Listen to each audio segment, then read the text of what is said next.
just tell me how long the show is. He needs to record. He needs to sing the Boston Symphony and the Pittsburgh Symphony. You good? Okay.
Good morning.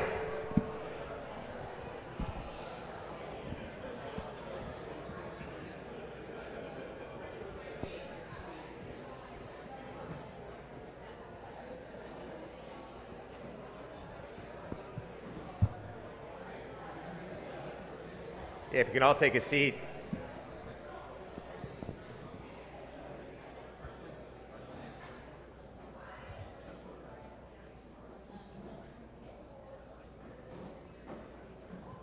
Well, good morning to everybody. On behalf of the SIU Board of Trustees and the leader of the SIU Carbondale campus, Chancellor Austin Lane, we are pleased to welcome you to this event.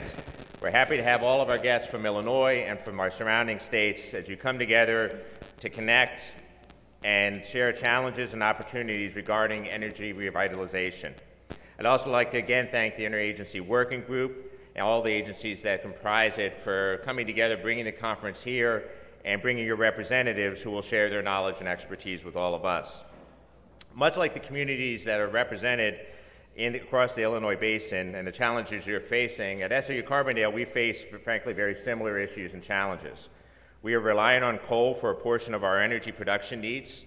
We are facing the reality of an aging energy production infrastructure, and we see a reduction in the product needed to provide electricity and to heat and cool our campus. Also, we have 2 power plants in our service region that are being impacted by federal and state coal-fired energy production regulations. But along with the challenges, we also welcome the opportunity to be part of the discussion and look for collective solutions. We are proud of some of the projects that are going on our campuses. This includes work focusing on innovations in battery storage capacity, a partnership with the leadership of Jackson County, the Illinois Local Energy Action Program, and the U.S. Department of Energy on a technical assistance program. The efforts of the Power Systems Design Renewable Energy Lab, which works with high school students from traditionally underrepresented communities to develop core STEM skills that are at the intersection of technology and innovation. We also have the student-led relaunch of our green roof, which includes a micro wind turbine that can, among other things, be designed to power individual cell phones in areas dealing with post-hurricane power outages, which, as we all know, unfortunately, is something that's very topical today. We're particularly proud of our student team, second-place finish in the U.S. Department of Energy's Solar District Cup Collegiate Design Competition just last spring. We believe these projects and other work being done across the SIU system, along with our partners in the region, can have a significant impact. And those opportunities, frankly, are, as we talked about last night, much greater due to the new investment of dollars from the federal government. One of my goals across the SIU system is to strengthen economic, community, and corporate partnerships. Having you all here today is an important part of that goal. We know that working together in collaboration is how we will best overcome our challenges and create new opportunities. And I would encourage all of you, if you see an opportunity where we can play a role across the SIU system, to reach out and contact us. So again, thank you for everybody who is here today. We look forward to not only having some impactful conversations, but also looking for great outcomes as well.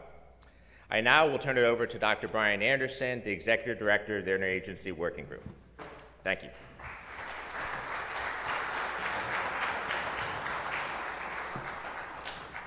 Dr. Mahoney, thank you very much, and to the entire staff here at SIU Carbondale. We've had a great time planning this event, and also over the last couple of days learning about the efforts that you have going on here at the university and in the community of bringing together community opportunities, businesses, innovation, and trying to drive forward in economic revitalization. And I really applaud what you've been doing here. And so as an anchor institution here in Carbondale and Southern Illinois, I think there's a great opportunity for us to partner going forward. And so as the president mentioned, I'm Brian Anderson. I'm director of the Interagency Working Group on Coal and Power Plant Communities and Economic Revitalization. If you notice, I took a breath before I said that. It's certainly a mouthful. We will refer to this as the Energy Communities IWG in short. And what we are is an organization that was stood up by this administration to bring together the best of a dozen federal agencies, specifically to try to revitalize and push communities, push funding and opportunities into communities that will see and have already seen economic dislocation due to the energy transition that has been ongoing and is upon us. I had some time yesterday to meet with a few people on our tours, and as well as this morning at breakfast. And I have to say, our entire federal delegation is extremely excited to be here in Southern Illinois and in Carbondale to work across this region, not just within Illinois, but the surrounding states, as you're all part of the same energy ecosystem. Before we dive into what we're going to do here today, I want to give a little recap of our agenda for not just this morning, but the whole day. The morning we're going to have two panels, a federal panel that we're in now and a regional panel where what I hope to get out of this is what some of the challenges and gaps are for transitioning the economy in the region. We're going to dive in the afternoon to some more in-depth conversations and some breakouts, and then after that we'll reconvene here in this room for report outs and some closing remarks. I'm going to introduce our fellow panelists here for this morning's session. I'm joined by my federal colleague, Farah Ahmad, who is the Deputy Undersecretary with the U.S. Department of Agriculture and Rural Development. And finally, we'll hear from Dr. Corey Wiggins, who's the federal co-chair of the Delta Regional Authority, which encompasses this region as well. I guess, am I responsible for? I'm not. Oh, thank you both. So to begin, I don't need to tell this room that as the nation transitions to a cleaner energy future, that it is going to affect deeply communities that have supported our energy economy for the last century or 2 centuries in many cases. And so it is paramount that we don't leave communities and workers and hardworking individuals and families behind. And so the this economic dislocation, this transition, is already causing families distress. It's already causing communities distress, and so it is happening across the entire country. About a year ago, well, I guess a year and a half ago, the President signed an executive order, 14008, and in Section 17 or 217 of that executive order, established this interagency working group for coal and power plant communities and economic revitalization. It is important to note that executive order, 14008, is tackling the climate crisis at home and abroad. It was so important that we not leave communities behind in this transition that as part of the entire federal government's effort to move to a cleaner energy future, that we embed very directly the path dependency of that transition and the effects that it has on communities and workers across the country. We released a report, as you can see on the slide. You can find it at energycommunities.gov. You can find this initial report that we released to the President that identified 25 priority communities around the country that have already been and will be most greatly affected by the energy transition away from fossil fuels. And it's communities like this here in the Illinois basin, encompassing southern Illinois, Indiana, Kentucky, and Missouri, that some of that impact is felt the greatest. And so it is the communities like this that inspire us to bring together, go ahead to the next slide, to bring together the best of all of the federal agencies in a way that, in fact, hasn't been done many times before, or many times before successfully. We're trying to reinvent and reimagine the way that the federal government engages in communities. And you'll hear from two of our great leaders on the federal side of how the federal government can not just be inside the Beltway in Washington, D.C., but be in communities greatly affecting the future in a positive way, and definitely breaking that old mantra, the cliche of we're from the government and we're here to help. So in fact, it is sessions like this where you'll hear from us, but certainly the primary goal of a session in a community is to learn about not just the plight, not just the fear of the future, but what your plans are and your greatest desire, the future of your communities, and how we can help revitalize those economies. And so if we think about the major goals of the Interagency Working Group for Coal and Power Plant Communities and Economic Revitalization, the 4 major goals are how we can upgrade the infrastructure and use that as the backbone support for economic revitalization. And included in that is how we use the existing assets that communities have. Like when we have a retired coal plant, how can we repurpose that very valuable asset in the community as an anchor institution to participate in the clean energy transition, whether it's in the manufacturing of new technologies, or if it's in the hosting of new clean energy sources. Second is how we can clean up environmental damage, but not just the way we in the past would do remediation and try to get it back to approximate original contour, for those of you who may know that phrase, but how we can then take it beyond and leverage those those environmental legacy sites into future opportunities for economic revitalization. And not only am I representing the Interagency Working Group, but I'm also in the Department of Energy. And we have provisions in the Department of Energy like clean energy demonstrations on former or current mine lands, specifically targeted, $500 million specifically targeted to how we can site new clean energy projects on mine lands. And that's just $500 million of a lot more. Now, next, we need to make sure we're promoting an entrepreneurship. And that's what we've seen so much here in our visit in Carbondale, is the region's ability to innovate and leverage the existing assets that we have to provide opportunities for revitalizing. One of the ones I want to mention here at SIU is the iFern.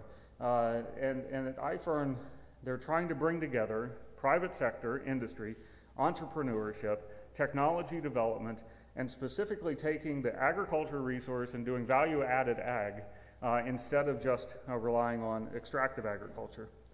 And then finally is how we can support workforce development. So one of our members is the Department of Labor, in addition to the other 11 agencies in the Interagency Working Group, and how we can in fact help the workforce change toward a clean energy future as well. And so opportunities in job retraining, but most importantly, supporting workers and their families into new job opportunities. And so if we look at, I mentioned, one of the big efforts is getting funding into the community. So we, across the dozen federal agencies in the IWG, have identified, currently there are 169 planned or opened funding opportunities. We're not going to go through them all today, I promise you.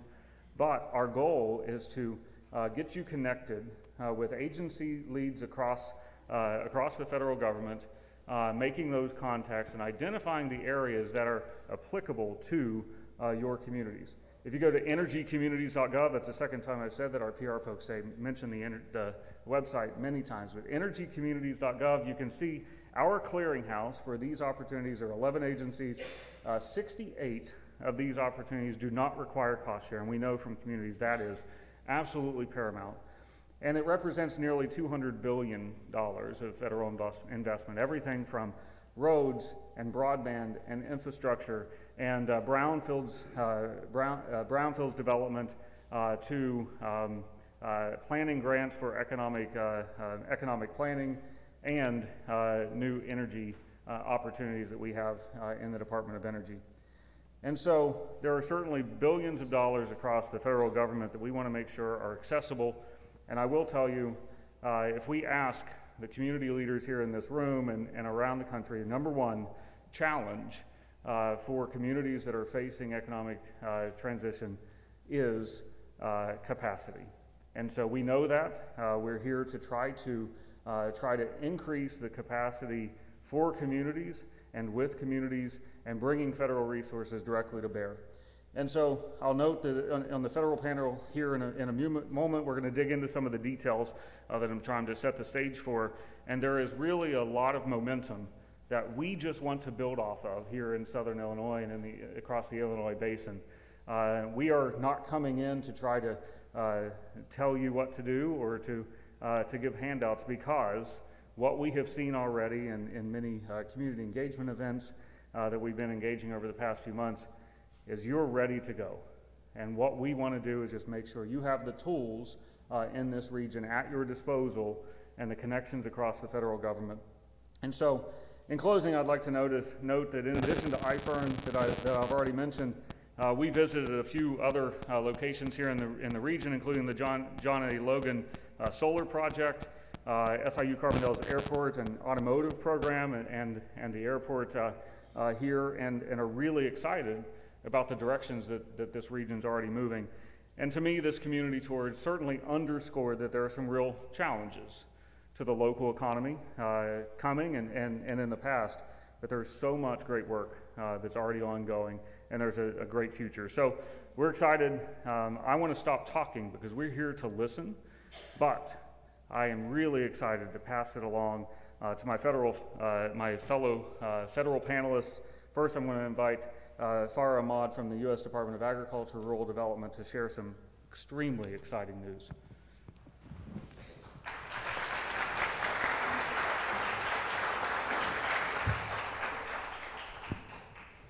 Good morning, everybody. Oh, this is a talkative crowd. Good morning, everybody. It's so wonderful to be here today. I just want to start off by thanking SIU for being an incredible host, an incredible partner, and then also thank Brian Anderson for his leadership and Briggs White for his leadership in leading the interagency working group. I can't say the whole name because it's a tongue twister, as Brian mentioned, but you all know what I'm talking about. My name is Farah Ahmad. I am the Deputy Undersecretary for USDA Rural Development, and it's an incredible pleasure to be here. We were driving around yesterday when I got into town, and I was looking at all the license plates here, Land of Lincoln. And I actually grew up just a couple hours north of here in the Quad City area, but I've been out in DC for some time, and I loved seeing the license plates because not only did it remind me of home, but it reminded me of why I'm here. So USDA Rural Development is an agency that was actually started by President Lincoln in 1862. And at the time, it was called the People's Department. And that's really important, and that's a name that we still carry today at USDA. And the reason it was called the People's Department was because at that time, most of the United States was rural. And the U.S. Department of Agriculture was supporting farmers and rural communities, and it was supporting people, the people of this country. And that's still what we do here today at USDA Rural Development, is our focus is on helping rural communities thrive.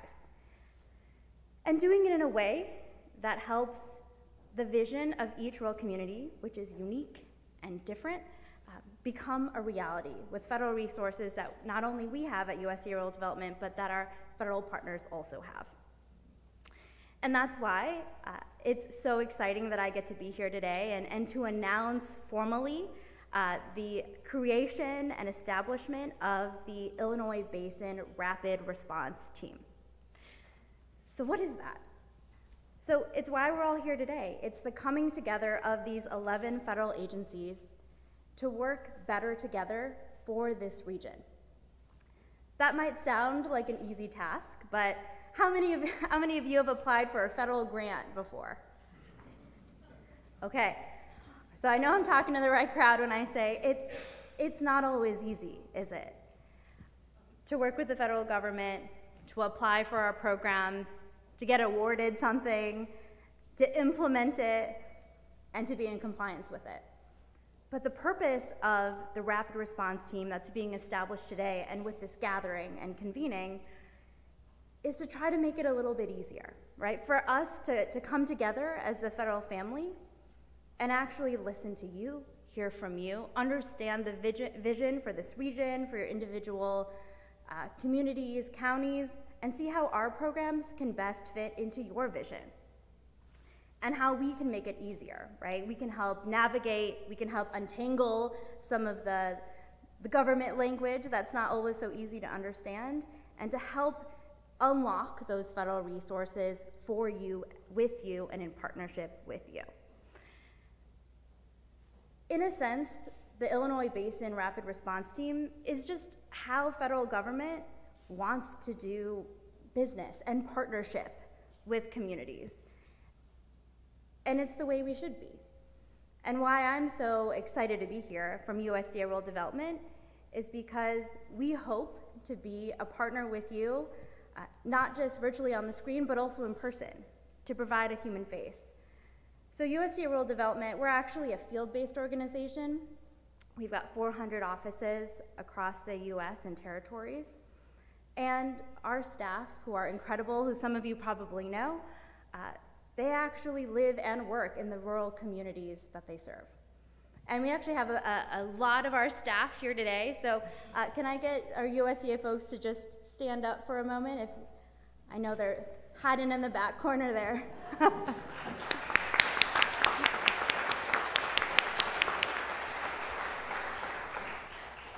So we have an incredible team of staff in the communities. Some of you probably know them. You've been longtime partners with them. And I just want to thank them for their leadership. We have folks who are here from Indiana, our Indiana State Director, Terry Gooden.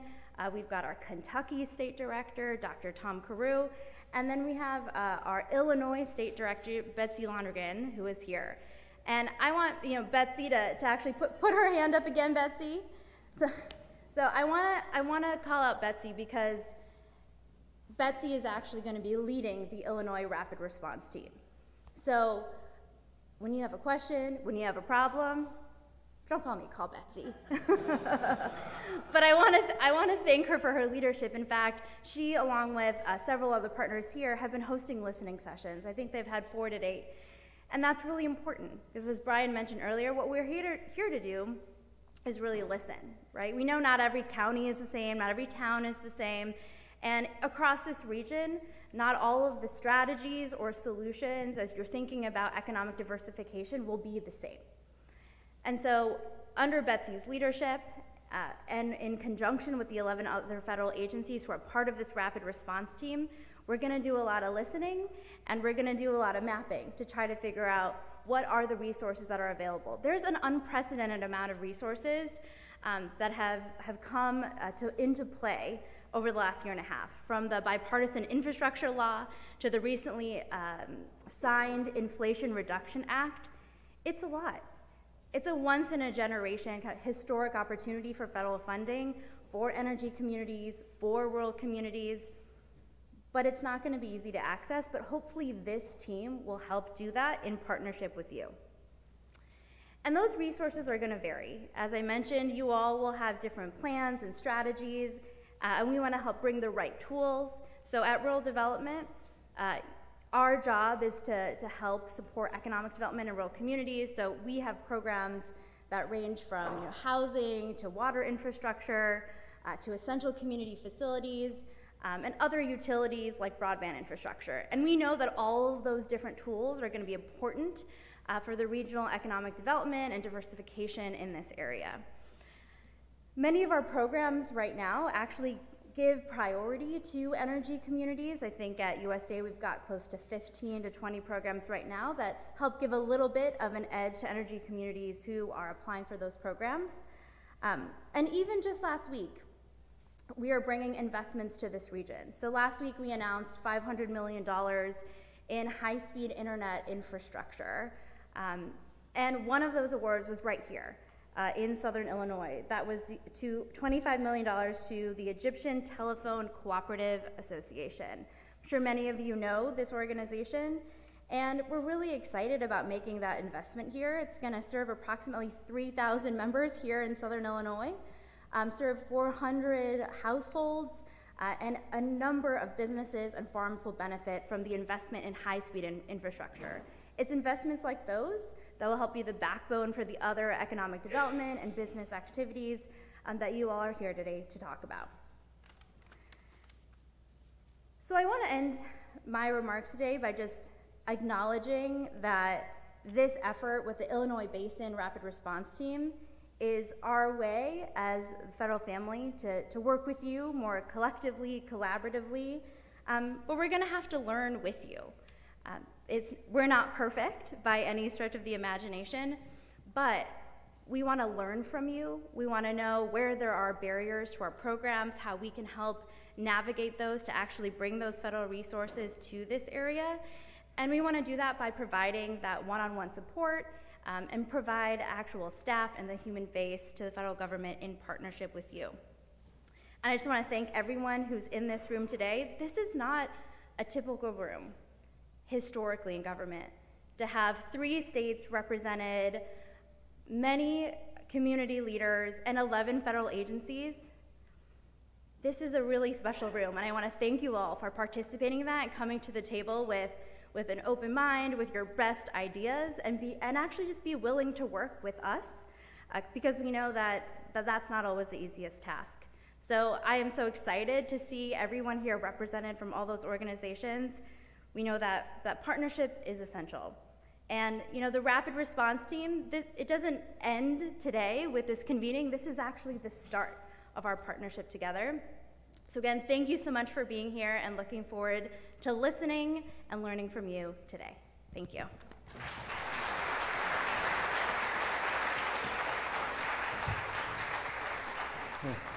Deputy Undersecretary, thank you so much, and I can attest that sometimes we in the federal government are pretty hard to work with. We just released a FOA out of the Department of Energy last week that was 283 pages, so good luck on that one. But we are changing, and in fact, in the Department of Energy, we have one called Communities Leap, Local Energy Action Program, and those proposals can be very short. They can be from communities of just asking for help, effectively. And so we're doing that across all of the agencies, and it's such a pleasure to work with the Deputy Undersecretary and her USDA team. And another person I'm really happy to introduce is Dr. Corey Wiggins, the federal co-chair of the Delta Regional Authority, and he and his team have some really exciting work going on, and the most exciting thing about it for me is they're all about impact and in communities. And so, Dr. Wiggins.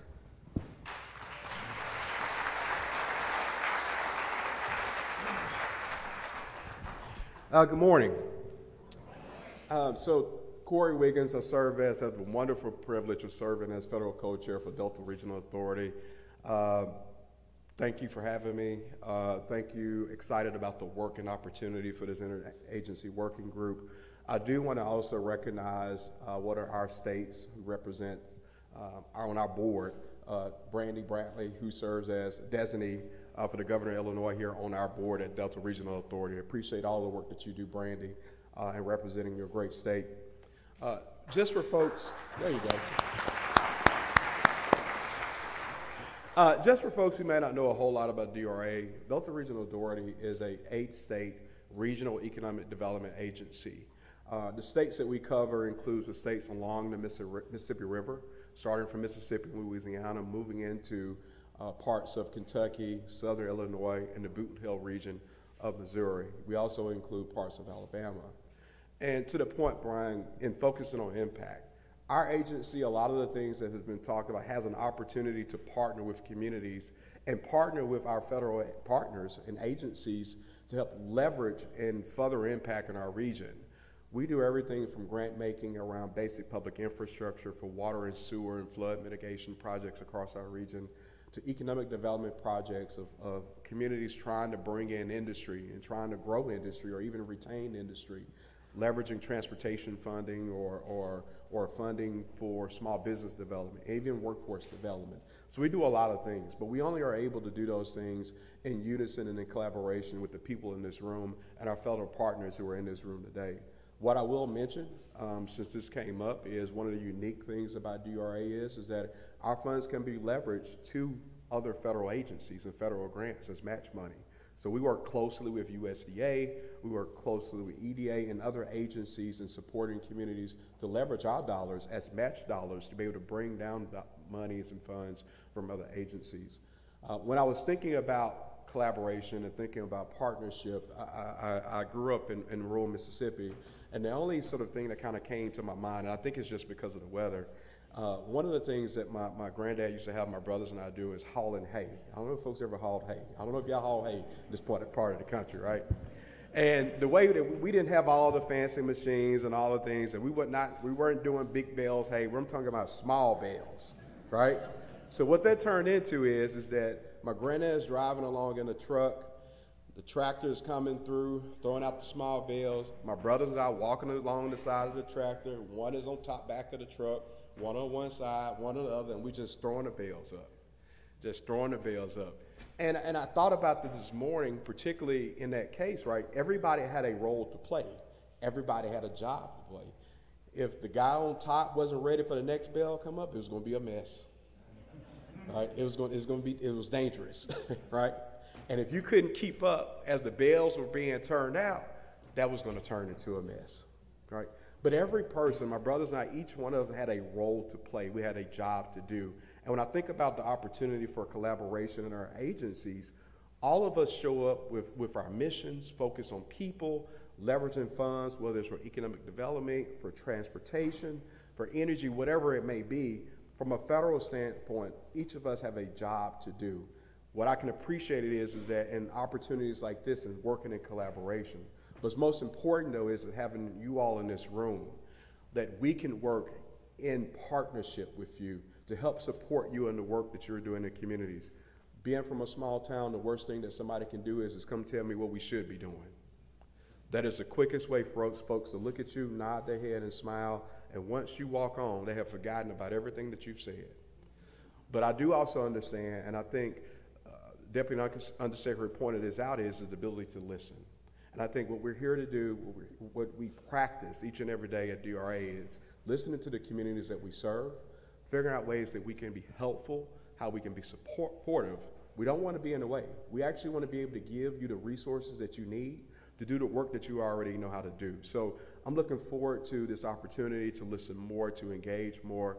I will add, please feel free to visit our website at dra.gov to learn more about our agency, more about the funding that we have available to communities, and we look forward to doing more in this region, how we could be supportive and helpful. Thank you.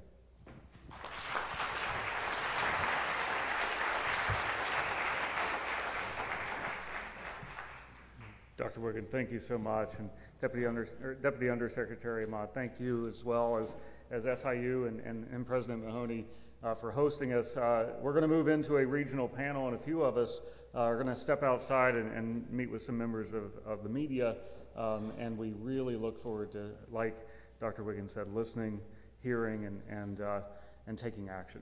So thank you all.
Good morning, everyone.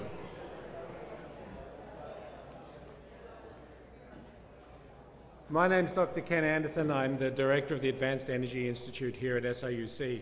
I have the privilege of being the moderator for this panel. I want to echo the welcome that you received this morning and just add, please, if you have a few minutes today, take a walk around the campus. It's a beautiful campus at any time of year, but right now it's at its very, very best. So don't miss the opportunity to see it if you get the opportunity. When I told my wife that I'd been asked to moderate this panel, she looked at me very seriously and said, keep it short and don't try and be funny. I looked at her back and said, honey, I'm faculty. It's getting us to shut up that's the trick. So good luck with that.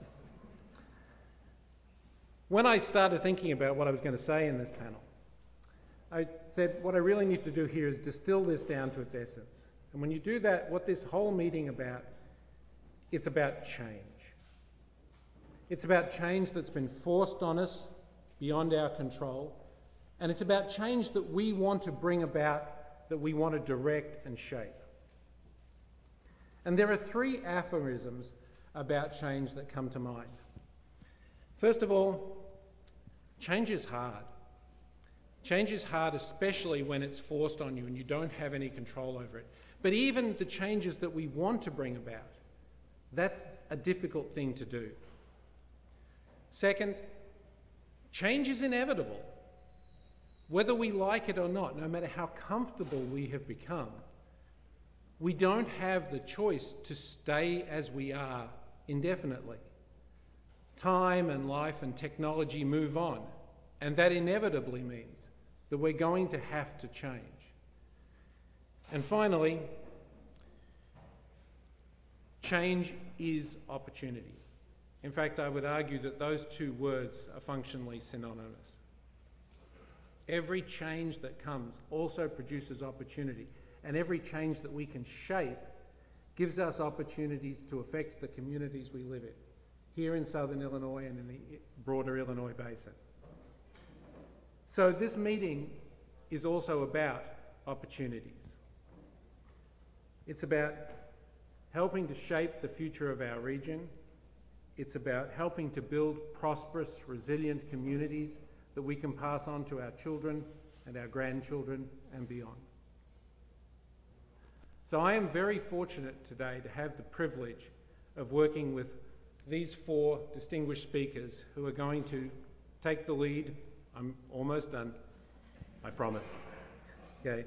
And they are going to talk about some of the changes and challenges in our region and how we are working to address those to move the region forward.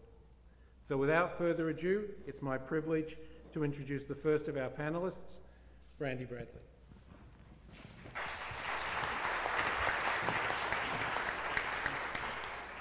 Good morning. How is everyone? Yeah. So like probably most of the people in this room, I wear a couple hats. So I'm the Illinois designee to the Delta Regional Authority appointed by Governor Pritzker, but I'm also a union rep with Labor's Local 773. And so one of the things I wanted to focus on this morning is the opportunities the trades are seeing with these new changes. So I'm gonna start off, and if there's any Willie Nelson fans in the room, I apologize, the song's gonna get stuck in your head. But I think everyone's heard that Willie Nelson song, Mamas Don't Let Your Babies Grow Up to Be Cowboys. And in the song, Willie says, make them be doctors and lawyers and such. So I wanted to do a little comparison so you can kind of see that opportunity we have with the building trades. So everyone knows it takes a lawyer 3 years of college, then they gotta pass the bar, and so that fourth year, they start out being a practicing attorney. Now this is not a knock on attorneys. We all need attorneys. Someone's got to go through the 283 pages and help us get through that. So, but the average attorney will start out their first year making around $46,000 with $73,000 in debt. So I'm going to go through a couple of the trades here. So a first year inside wireman, that's IWG Local 702, they'll receive a base pay of $21.40 and they'll have a total package of $31.25 an hour. That total package has their insurance, their annuity, their training, all those good things that we need to raise our family on. They'll max out at about $47.55 with a total package of $73.72. So a heavy highway laborer, the guys on the side of the road that you're seeing doing the construction, building our roads, it's laborers, that's me, is $22.50 with a total package of $49.91 starting out. They'll max out in 3 years at $30 an hour with a total package of $57.25. That also includes a pension, insurance for their families, annuity, training, and this entire time they've been working while they're earning while they're learning, or learning while they're earning. So to put that in comparison, after 4 years, an attorney will make on an average of $46,000, but have debt of $73,000, but an inside wireman in that same time frame will have made $263,676 with no educational debt. A heavy highway laborer will have made $221,520 with no debt, and through the laborers, they could have their associates and be on their way to their bachelor's in technical resource management, and the laborers pay for all of that. So it's an opportunity there for people changing career paths. So you may think those numbers are inflated, but I only took the first year of the attorney because we're looking at that 4-year time frame. So with the current infrastructure bill and the governor's Rebuild Illinois, Labor's Local 773 is alone. You know, building trades is made up of many different aspects of construction. We're looking into taking 75 to 100 people each year for the next 10 years. So that is, last year alone, I think, or since 2018, we've taken 300 new construction members. Of those 300, 209 are apprentices, 47 are African American, 34 are women, 22 are Hispanic and Latino, 17 identified as other than Caucasian, 24 are veterans, and 7 are from our own high school program. So the need for the trades to train new members to meet the projected work is just increasing dramatically. We're a good way to earn as you learn, and the apprenticeship programs are 100% paid, and they're paid for by the members and the contractors. So the one thing that we can do, and we are, in general, everyone I think is always resistant or reluctant to change, we're able to take our apprenticeship programs and design them to fit the changing into the green energy. So as we're working through this and we see the economy changing, we're able to address within each trade to train the workers to be skilled for the jobs that are coming down. So that's a very big deal. The other thing we do, and I think if you're from Southern Illinois, you probably have heard of Mantricon or your workforce board in your area. We work with them to address those barriers to get people in the workforce, whether it be boots or gas money or prep for a test or childcare, which is really big when you're going to work and you have a schedule that starts really early in the morning. Mantricon has been great with coming up with these programs to address these barriers, and I think it's really important when somebody's changing basically their career path. So besides the trades, because you know that's my one hat that I wear, I'd like to reiterate we're in dire need of nurses, welders, truck drivers, hospitality, thank you for the casino, and manufacturing. So there's a lot of opportunities here that we're trying to address our changing workforce. And our workforce boards work diligently on trying to address these issues. So that's all I have, if that's, yeah. Thank you, guys.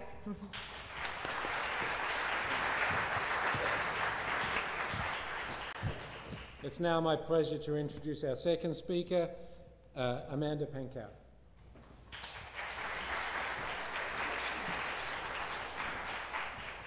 Thank you, Ken. So my name is Amanda Pankow. I'm an energy campaign coordinator with Prairie Rivers Network. I'm actually an ecologist by training who first crossed paths with coal right here on this campus when I was a graduate student in the Cooperative Wildlife Research Lab, and I was doing wildlife research with colleagues on reclaimed abandoned mine lands in Southern Illinois. And it was that experience that really changed the trajectory of my career in ecology. I'm not studying bugs and bunnies today. I am working in the coal industry in Southern Illinois, working with communities on the transition and environmental issues. So I did just want to take a step back. You all are well familiar with the transition away from coal in our region. This map shows the coal plants in Illinois in 2008, and then in 2020, I've actually updated it to show 4 additional closures this year in 2022. So in 2008, Illinois' electricity sector was being powered with 48% coal, and by 2020, that number had dropped to 17%. We'll see that drop further with our 2022 numbers with those additional 4 closures. This change has largely mimics what has been going on nationwide. In Illinois, this change has been unplanned and disordered. We've seen communities have very little notice of coal plant closures, and we've seen some of our cleaner burning plants close first. And then up until recently, this has also been largely unsupported. Communities and workers, again, with little notice, and there hasn't been this planned coordinated effort. So excited to be here today. Next slide.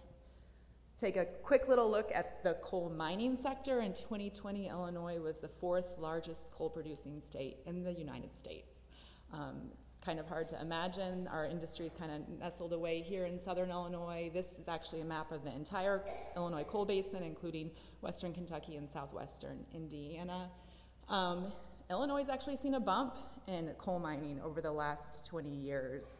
But I did put some numbers here to point out that even though we were mining more than 10 million more tons of coal in 2018 than we were in 2001, we had less miners. So we have largely more, this has been a change for decades and decades. We're mining more coal with fewer miners as mining methods have been mechanized. We have seen a drop in 2021 in our production, and I added that, actually, yeah, the one moved to the side there, but you can see we're down to 38.3 million tons in 2021. Next slide. So a lot of these closures happened at a very unique time in Illinois. So these are headlines just from like early 2019 to early 2020. We had 3 months notice of 4 coal plant closures in the late summer of 2020. At this time in Illinois, we were entering discussions, development, negotiations on energy and climate policy.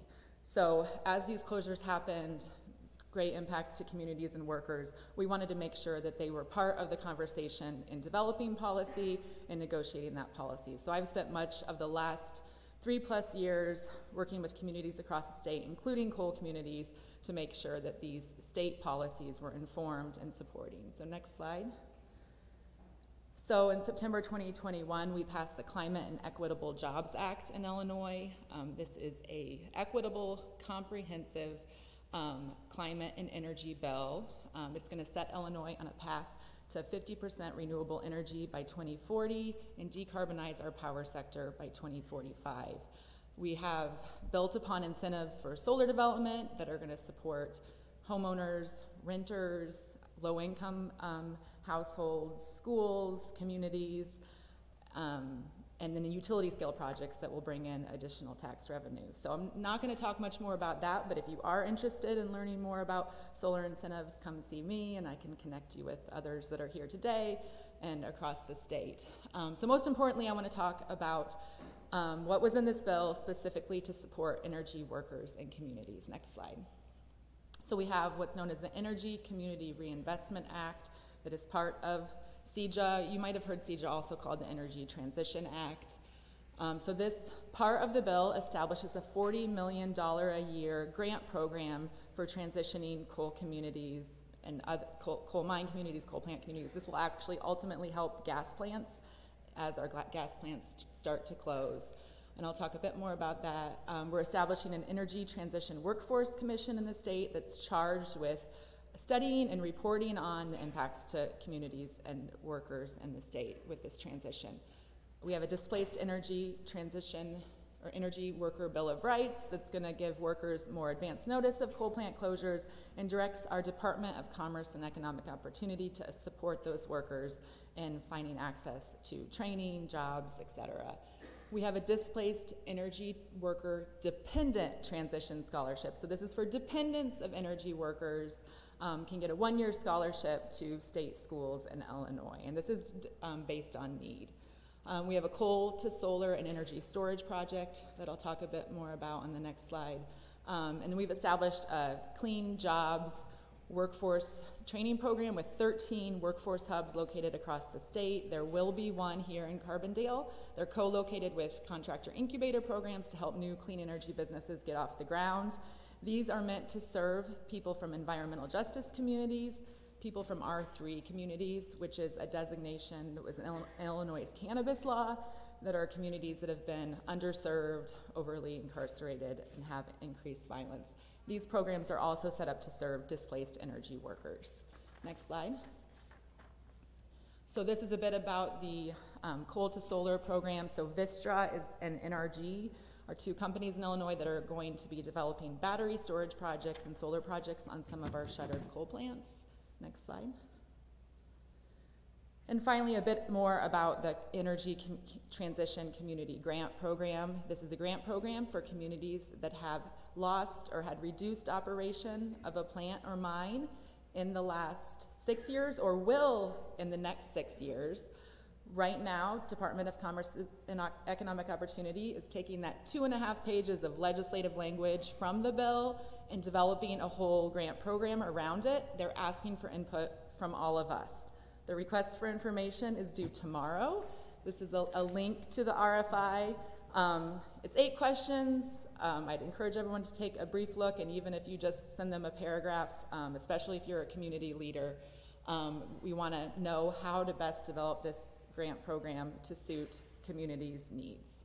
And I think that's one more slide is just my contact information. If you want to grab me today or want to talk tomorrow about that request for information, I'd be happy to help walk through it and at least help you get some answers in. And we do expect that notice of funding opportunity, hopefully by the end of the year, if not early next year. Thank you.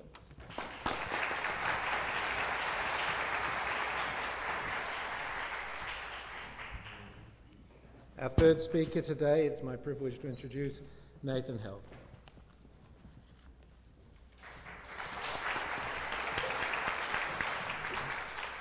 Good morning. I'm with Indiana 15 Regional Planning Commission. We are a 6-county region located roughly between Louisville and Evansville. Our largest city is 16,000 and it goes down from there, so we're a very rural area. Over the last couple of years, we've really been focused on making our region more resilient to whatever economic changes might come. And so we have been working with numerous federal partners, but 2 of our biggest ones are over there in the corner at that table, EDA and USDA, excellent staff to work with. Next slide, please. So I'm going to highlight just 5 projects that we've worked on in the last couple of years. We've been partnering with the local communities to really focus on projects that will encourage job creation and private investment. So next slide, please. So these 2 projects are located in Pike County. Pike County is the most impacted county in our region. So the first project, City of Petersburg, this is a water system improvements project. EDA put in an investment of $4.1 million, and this was from the original Assistance to Coal Communities funding. USDA came through with $9.5 million, which made a huge difference in this project. As far as the impact, we had 3 identified beneficiaries, an estimated 27 jobs created, an estimated 70 jobs retained or saved, with $19.6 million in private investment.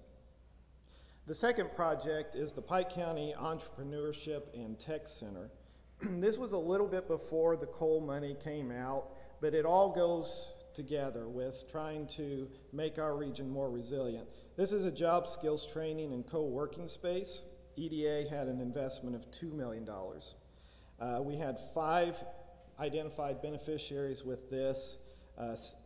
One of the interesting things with this, estimated 77 new certified and marketable trained electrical graduates. That was one of the initial focuses of this facility. And we also looked at estimated 2 jobs created, 26 jobs retained or saved, and an estimated $650,000 in private investment. Next slide, please. Going into Du Bois County, the city of Huntingburg, this is a recently funded project, a new wastewater treatment plant, EDA investment of $3.1 million. This did come from the coal community's commitment. USDA came through with an investment of $14.5 million. We had 3 identified beneficiaries with estimated 400 jobs created, 1,850 jobs retained, and a $43 million private investment commitment. And then in Perry County, the Perry County Port Authority, the Bridge Replacement Added Capacity Enhancement Project, this was the local name for it, BRACE. EDA, $4.5 million, 2 identified beneficiaries, 25 jobs created, 19 jobs retained, saved, and $1.5 million in private investment. Final slide, please. The other project, this was also recently funded, the Patoka Lake Regional Water and Sewer District. New elevated water tank. EDA put in an investment of $3 million. This came also from the Coles Community Impact. 3 identified beneficiaries, estimated 240 jobs created, 200 jobs retained or saved, and $20 million in private investment. So that's just a few of the projects that we've worked on. Again, just preparing for whatever might come in the future. So thank you.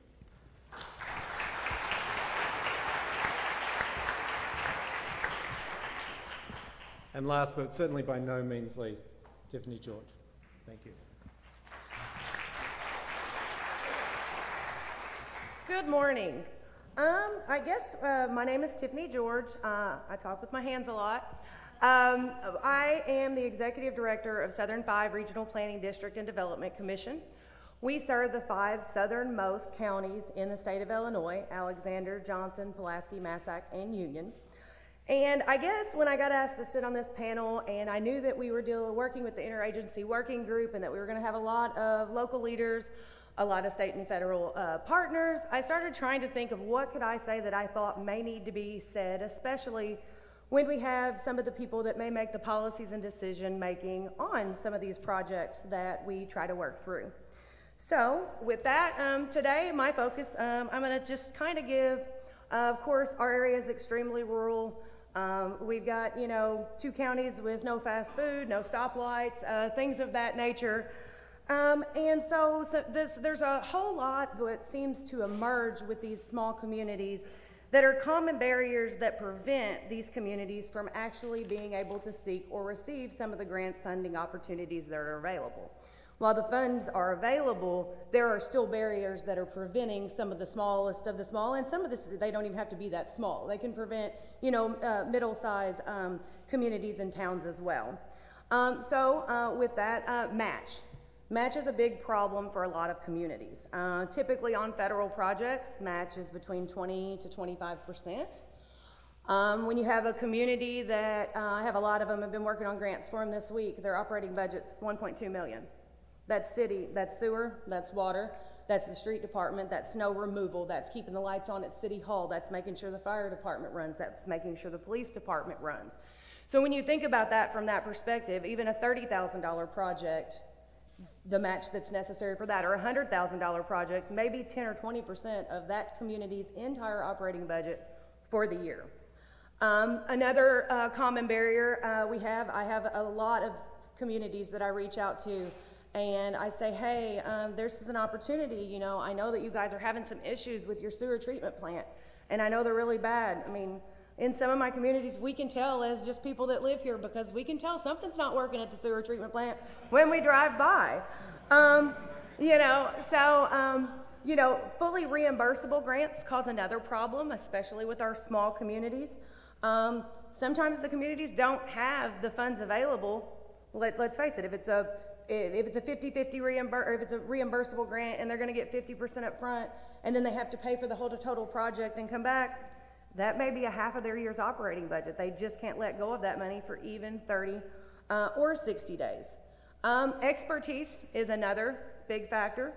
That's a big part of what we do at Southern 5 as a planning commission, and I see some of my other planning commission directors, and they work very diligently on that behalf as well. The planning commissions a lot of times are who our communities look for to provide grant writing and assistance and administrative services on these grants. Many times, most of the agencies, the planning commissions that I'm aware of, we have 3, 5, maybe 6 employees ourselves.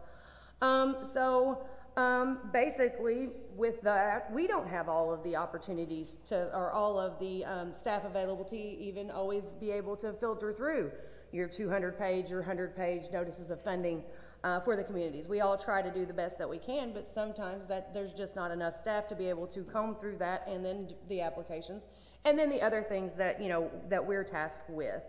In my 5-county region, I've got 28 communities in 5 counties.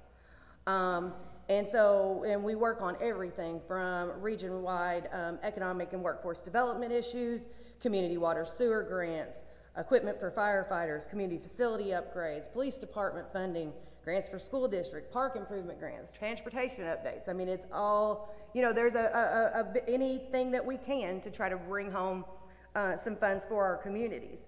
And so realistically, from the Planning Commission standpoint, a lot of my small communities that don't have extra funding, you know, they look to us to actually even prepare a lot of these applications for a nominal fee. You know, if I've got a community that says, we'd like to apply for $5,000 for our firefighters to have turnout gear. I mean, I can't look at them and say, okay, well, that's going to take me X hours and our hourly rate is this if all they're trying to access, you know, is $5,000. I can't say, well, that's going to take 20 hours of staff time and that's going to, so a lot of times those are also costs that as a small regional planning commission, we just eat to make sure that we can get that investment into our communities.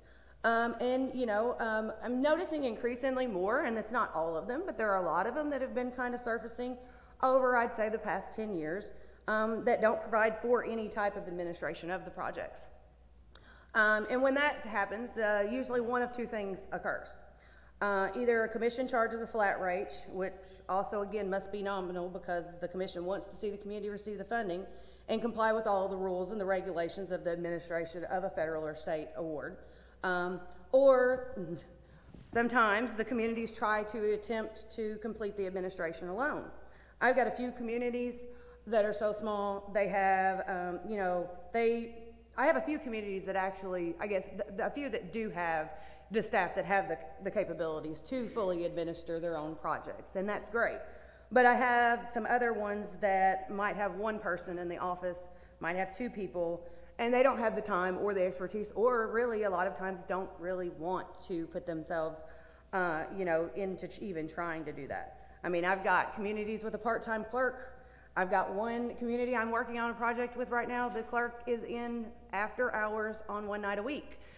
So as you can imagine, it's hard for us, even as being local as the planning agency, to be able to coordinate those projects and make sure that those projects move.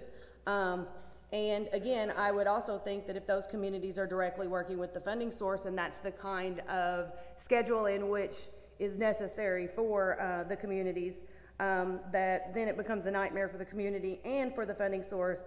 And usually we're brought in to clean up the grant before it's all done because there are deficiencies for the funding source.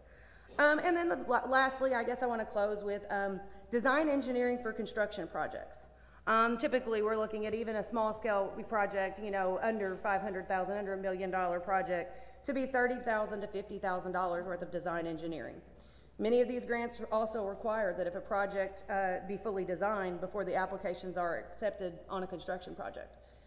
So a community with an overall operating budget, for example, of $500,000 to $1 million to maybe even $2 million. Well, they're not going to be able to say, yes, we will go ahead and pay $50,000 worth of design for a project that's an if we might, oh, we hope that we're going to have a funding source that's going to be able to feasibly do that. So, I mean, like I said, I just wanted to share a few of the commonalities that I see across the board with most of these rural, disadvantaged, small communities. So, thank you.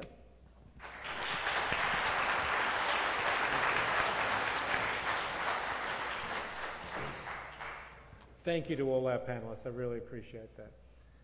As a faculty member, I know the dangers of running late and running overtime. I've dealt with angry classes that I've kept overtime, and I know everyone's ready for a break, but I don't want to end this session without giving you the opportunity to ask questions of our panelists. So we have a few minutes, I believe, for questions. So I open the floor to all of you. If you want to ask questions, please. Yeah, that's the response I get from my classes, and I don't accept it. Please, now is your opportunity. Take the chance.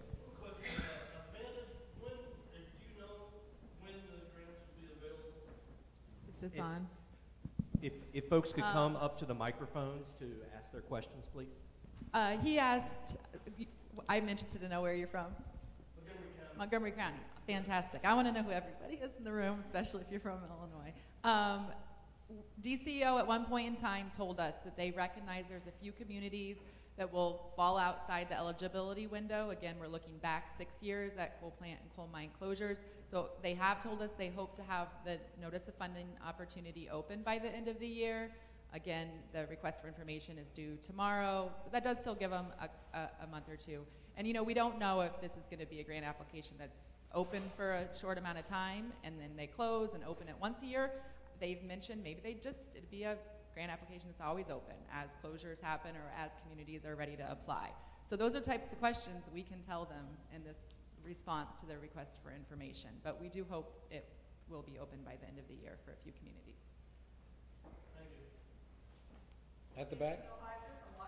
First of all, Indiana 15 Regional Commission, thank you for what you do and the way you do it. It's smooth and operations just fly by with you guys. I appreciate it. Really, I don't have a technical question today. I usually do, but the question is, are those slides going to be able to be available? Because I'm so busy taking notes, I can't really listen the way that I want to. And are we going to be able to see these later on so we can check in later with questions? The answer to that question is yes. Great. And will there be a list of connections and everyone's reach out emails where we can send messages or questions in later? Briggs White, Deputy Director with the Working Group. The answer to your question is we're for the rapid response team specifically, we're going to have an email address where you can opt in. The way that you can find out about that is we will send out a note to everyone that came, as well as anyone that was invited to this event, letting them know what occurred here today. They'll get a link to the slides. They'll also get that email address where they can sign up to opt into that rapid response team. And part of that is that we want to be careful with your personal identified information, your email address and so on. But we also know that folks are going to want to connect with each other. So we will ask your permission to share your contact information with other individuals that are participating here that they want to get together. Thank you so much. We've time for one or two more. Please. Sure. Amanda, I'm Mark Pina from Randolph County. We just met. I suppose when the notice of funding opportunity comes out in January, I would like to see more than just concrete for roads or bridges or that type of thing addressed. You know, as we've dealt with the downturn in the coal industry and our power plants, we see social, emotional issues coming to the forefront. Behavioral issues, you know, I could get into the nitty-gritty and talk about meth use and all different types of issues that come with family dysfunction. Will there be a chance to apply for dollars to help in that regard? Great question. And I spoke with Mark on the phone. I cold called him on Tuesday. He hadn't heard about this event, and here he is. So it's people like him in these many rural coal communities that are making these things happen. So thanks for attending today and look forward to talking more. The legislative language in CEJA says that the grants should be available for social and economic impacts. So I think that social piece is so important. We have, you know, library districts that are impacted, you know, emotional health, mental issues that are certainly impacting our communities. And again, something we can tell Department of Commerce and Economic Opportunity when we respond to that request for information. Great question. Other questions? Amy. Thank you all for information, and I just wanted to ask, as Tiffany pointed out, those shortcomings, and especially regarding to the matching funds and the administrative, the lack of capacity. Can you think of anything off the top of your heads that you know of that's available for really small communities to get help besides the mental health myself? Is this on? Yeah. So I think that's where DRA can come in a little bit on those smaller matches. So we can either, you know, a little bit on the front or a little bit on the back. And I know Dr. Wiggins and some are in here, so I chose, but that's where conversations with regional planning and with me, and we try to find if DRA can be that small match that's needed.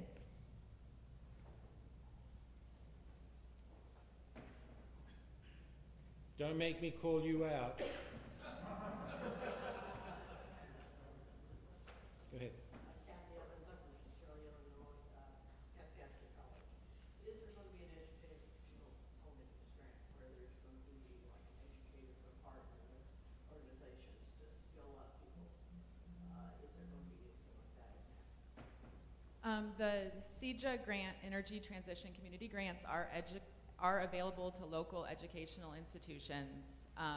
Communities are going to be working together with resolutions of support on who can apply, like cities, counties, community-based organizations, economic development groups, local education institutions. So certainly communities can come up with unique ideas in that front. On the workforce hub side, 13 workforce hubs across the state, we have a program called Energy Transition Navigators, which are going to be groups that are going to be in communities helping people learn about these new clean energy workforce opportunities, connect with the workforce hub program. So that's going to be another opportunity for organizations to help get people kind of on a, I always hear this word pipeline, and when I first got involved in this work, never knew what that meant, but we need to get people into the workforce programs, and then once they come out the other end, get them into jobs. And the Climate and Equitable Jobs Act has programs and support every step of the way, from getting people into the programs, and then once they're in the programs,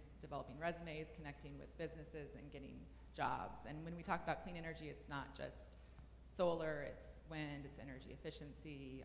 We were at John A. Logan College yesterday and heard about their HVAC program as one of their biggest growing and highest demand programs at the college. And I think we're seeing that all across the state. Energy efficiency is a big, big workforce, so that's included in all of this as well.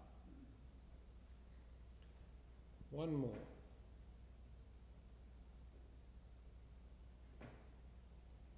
Oh, I wouldn't allow that, but this is not your last chance to ask. Oh, there is one. I'm sorry. Nearly missed you.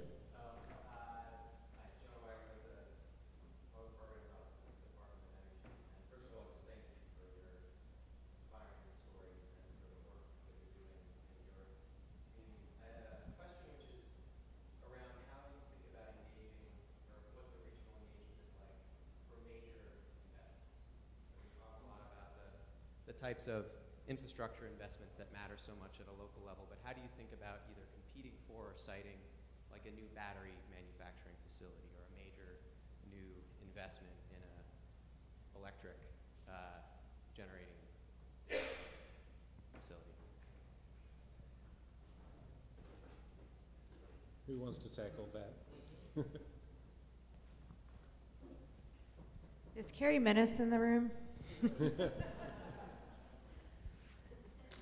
So if you're talking about, are you talking about, can you repeat it again? Like, are you talking about changing, recruiting, like manufacturing, like turning it into?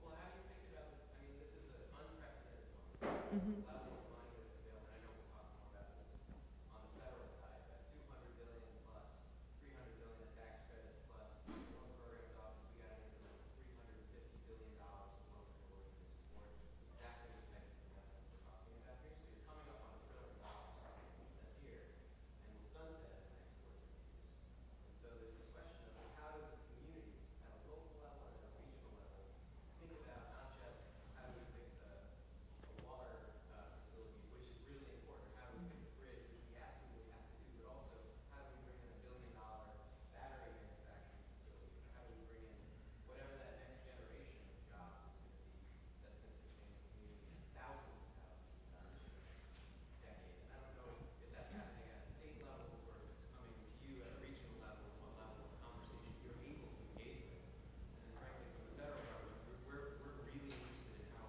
we can increase the accessibility of these programs for you. I really am. So I'm from Southern Illinois, and so I feel like we have a pretty engaged collaboration, regional collaboration. And I think we've gone to the mindset of competing against each other, like hometown football teams, to how do we pull it together, and so we can compete on a regional basis. And I really do mean, Carrie, do you want to address that for us? I'll do my best. So, we've been looking at that for a while, and I think you're exactly right on what we need to see happen here. So we're talking about some of the smaller impacts that happen as you transition away from energy. But if you look back to the past, what happened in Southern Illinois, among the 5 counties that I represent, from the 60s to the 80s, we grew 40,000 people in population. And then the Clean Air Act took out coal and took several thousand really high-paying jobs out of our economy. Types of jobs that pay $2 to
All right, I know everyone is ready for a break at this point, and so I want you to take a break, but I don't want you to stop asking questions. I don't want you to stop talking to each other. The whole purpose of this meeting is to get people connected. So please take advantage of the networking opportunity during the break and continue the conversations that we've started. Thank you very much.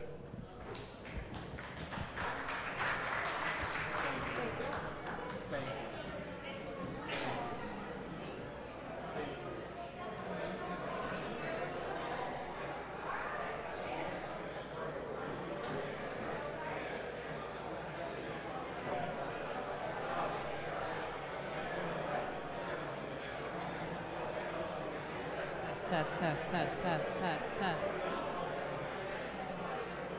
Test.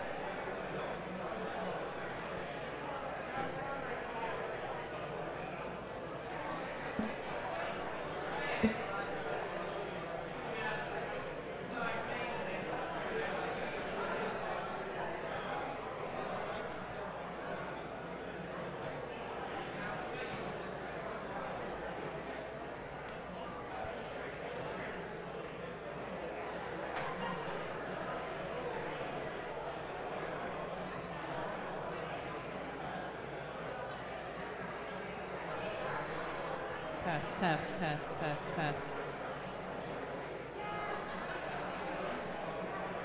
Test, test.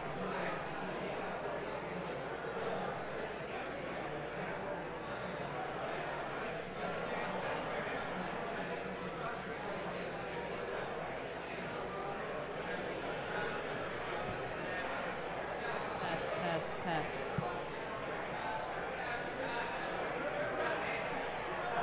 Test. Test, test.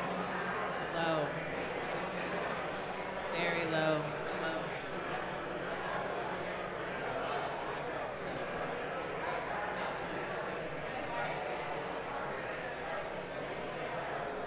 Test, test.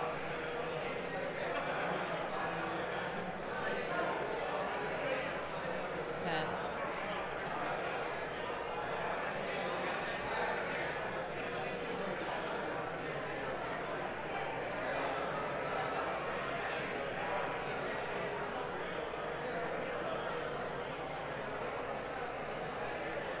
Test.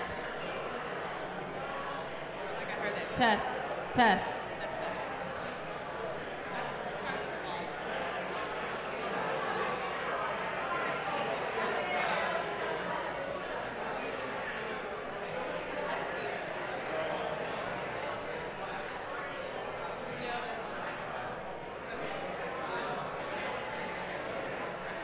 And test.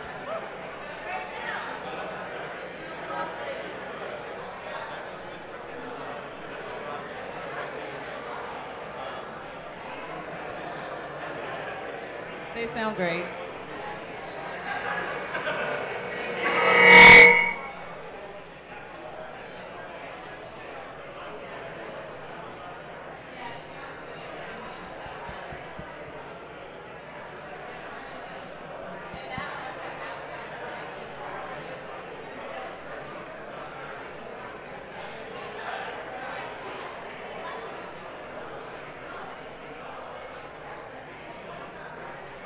Hello.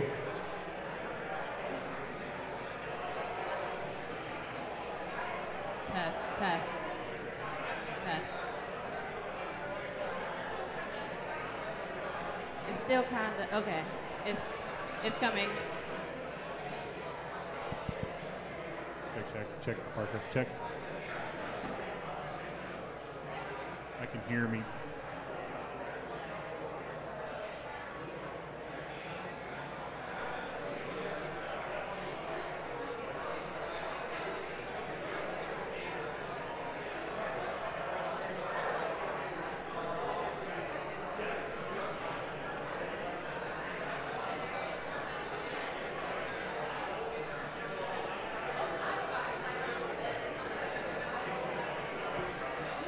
It seems good now.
initially SIU was going to cue them.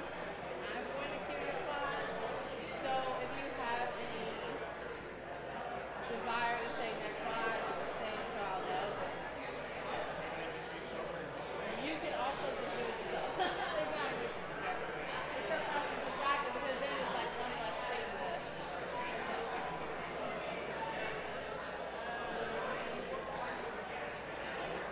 There we go. So yeah, like I'm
Check, check.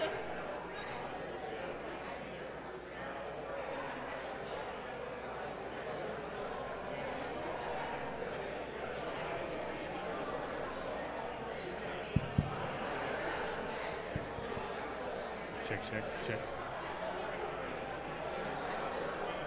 Check, check, check.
If everyone could take their seat, we're going to go ahead and get started.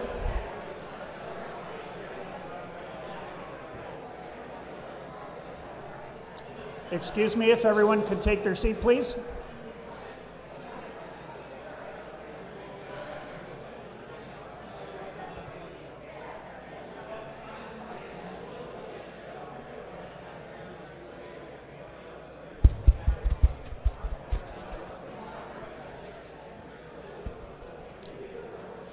All right, let's go ahead and get this panel started. If everyone could please sit.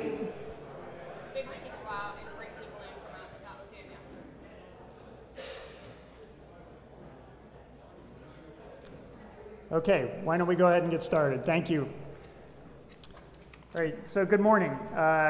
If you didn't hear me earlier, my name is Briggs White. I'm the Deputy Director for this federal working group. Let me just start by saying it's really been nice getting to know many folks that are in the audience. We've been doing some virtual listening sessions, getting to meet folks from the region, and it's just been a pleasure to meet folks. And as was said over and over again this morning, you guys are really the key to making progress. Without partnership, it's not going to work. So with that said, just to reiterate also, for this panel, we'll be talking about federal funding opportunities and ways to access them.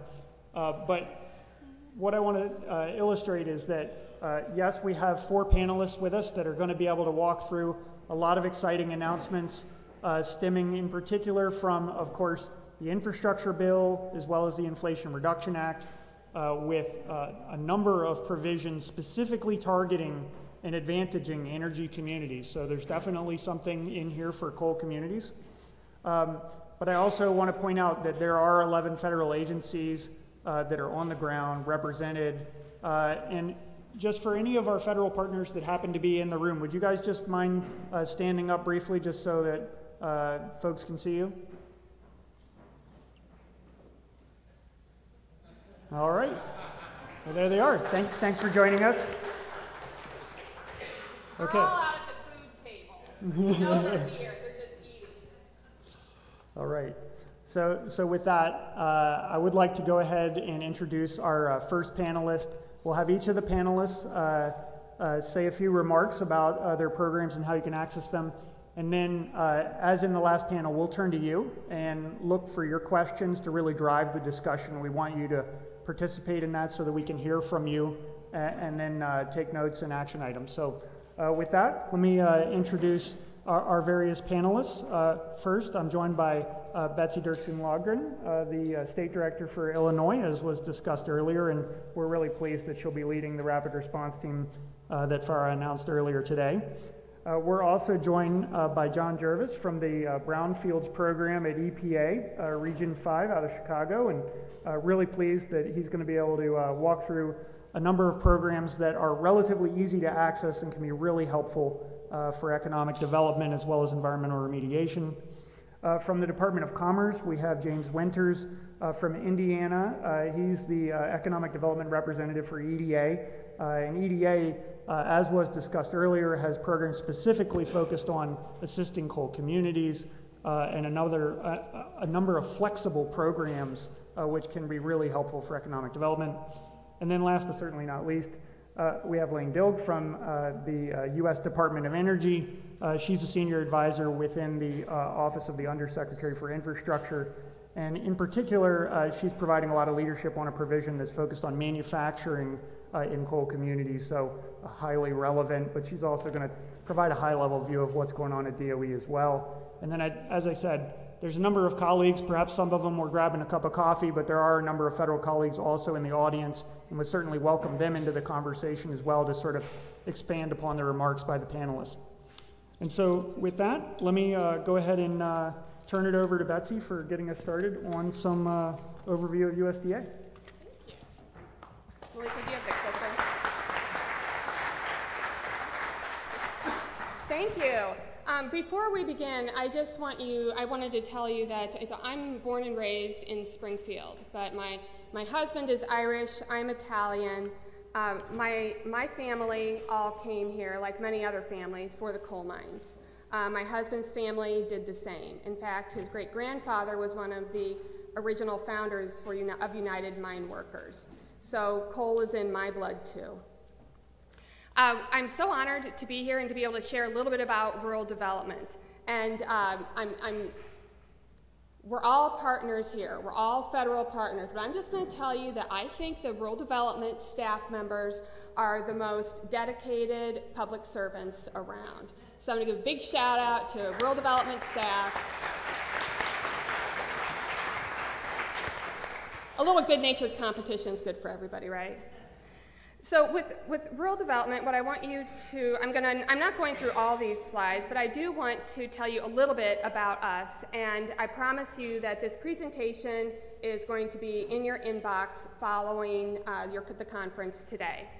So right now, USDA Rural Development has a loan portfolio of about $234 billion, and in the last year alone has invested over $4.9 billion in grants. In grant money to bring enhanced economic opportunity to our nation's rural communities.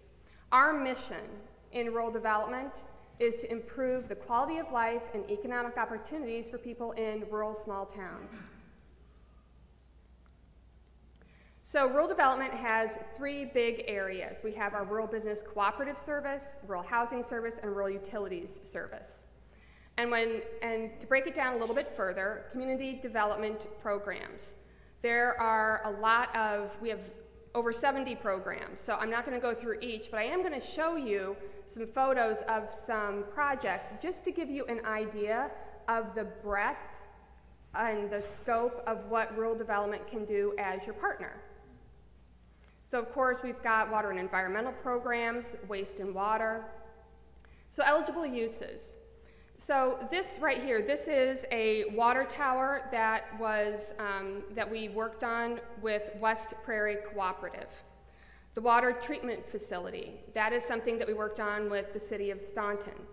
The water main connections with Round Prairie Water. These are just a couple of examples of projects that we have done. I wanted to also get to this because a lot of people, when they think about rural development, they don't necessarily think fire truck. Yes, fire truck. So this fire truck is a rescue truck that we worked on with the Village of Pleasant Hill.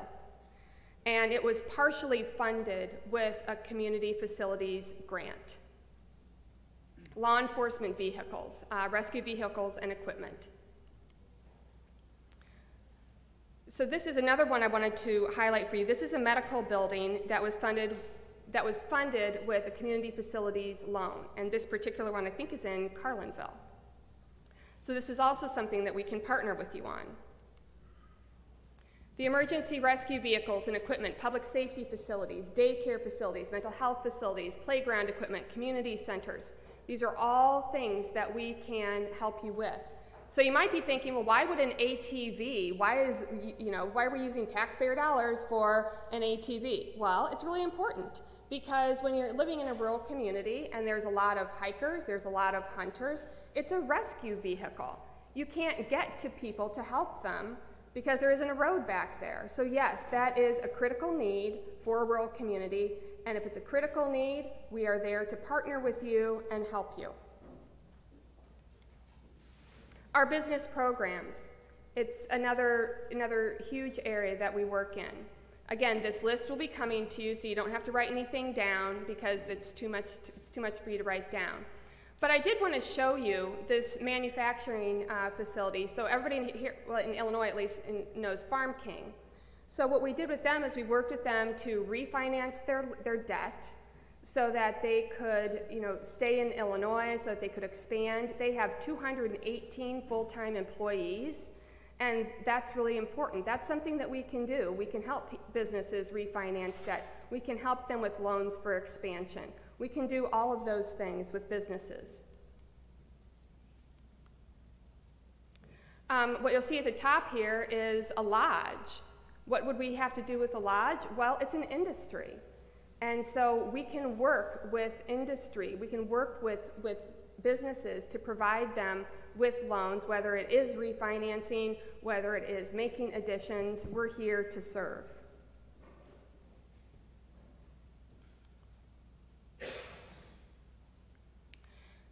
So if you look at the picture of the place on the right, Georgia Ray's, it's a small business. And we know that small businesses are really, they're the heart and the soul of communities.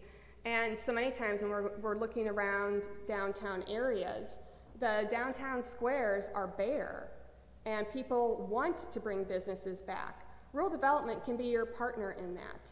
We can, with this one in particular, in Canton, Illinois, we worked with Spoon River Economic Development and provided them with a $99,000 revolving loan fund. So that was granted to them by us that they could then use to turn around and support small businesses in their area. All right, I'm getting the 1 minute warning here, folks. REAP is a big one right now. With the Inflation Reduction Act, there's a lot of funding that is being poured into this particular program. So we were visiting a hog farm last week. They had put up solar panels and their electric bills went from $3,000 to $4,000 a month to $25.47. Exactly. So rural development, what I want to really have you walk away with here is that there are so many different things that we can do. We're barely touching the surface today. And in your contact information, you're going to have Illinois, you're going to have Indiana, and you'll have Kentucky. So please look at that, reach out. Dr. Terry Gooden is here. He's a state director for Indiana. And the one message I want you to know is that we are here to serve and look forward to partnering with you. Thank you.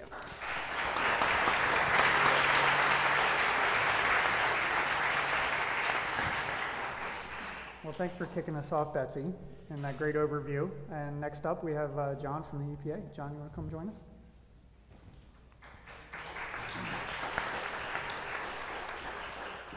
Thank you, Briggs. Hi, everyone. My name is John Jervis. I work for US EPA in Region 5 in the Brownfields program. I'm stepping in kind of late notice today on behalf of Ed Nam, who is unfortunately a little under the weather. He's our division director, so make sure you grade my presentation on a curve.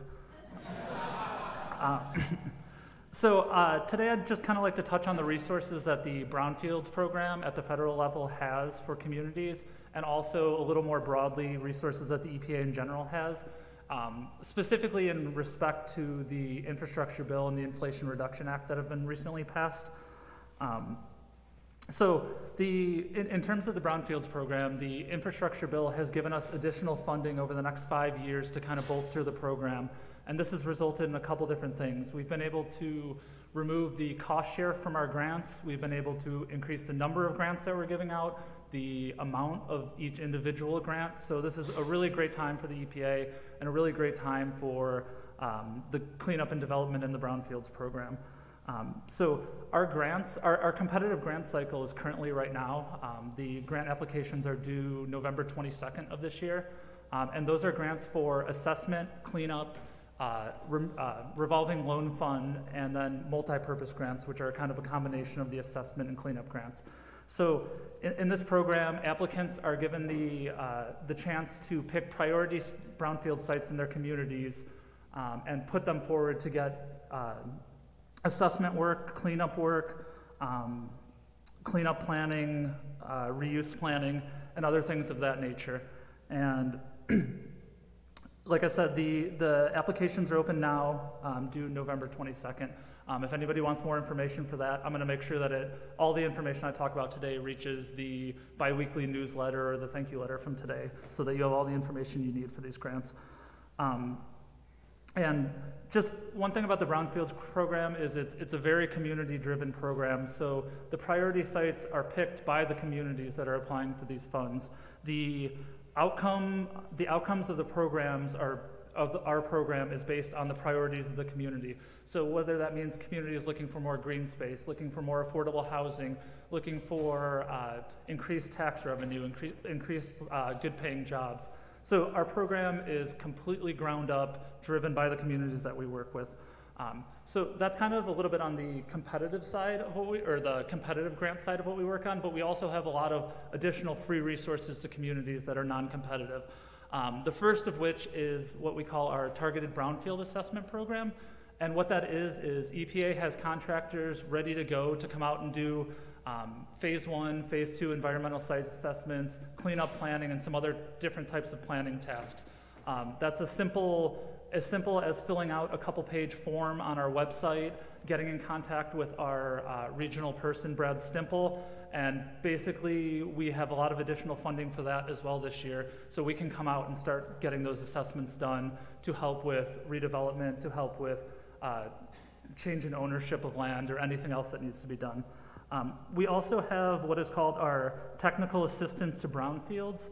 This is a program where we partner with Kansas State University, and we actually have Blaze Levin here today with his hand up, thank you.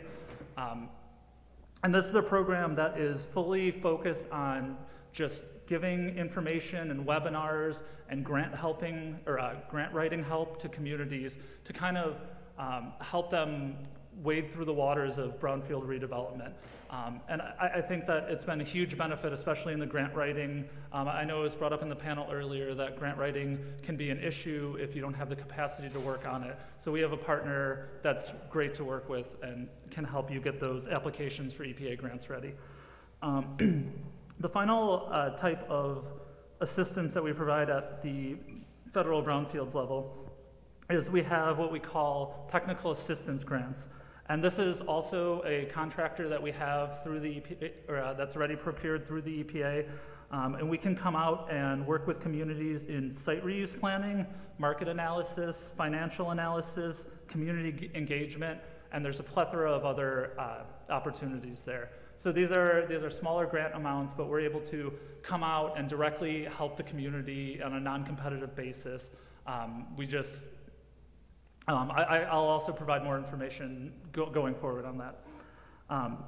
And then, so I wanted to give a couple just quick anecdotes of projects that have been successful in the Brownfields program throughout the country. So we have, on the east side of Indianapolis, we had the campus of a old electronic manufacturer that had sat idle for 30 years. And through the use of some EPA grant funds, using that to leverage other help and redevelopment and education funds, it's been able to be turned into Purdue Polytechnic High School and Grammar School in Indianapolis. We have a story of a former coal mine in West Virginia. The area surrounding it used 2 assessment grants to get all of the sites assessed, and it now operates as a business park, running 4 businesses and employing over, I think, 400 people at this point. There's an old Chevy manufacturing plant right along the Flint River in Flint, Michigan.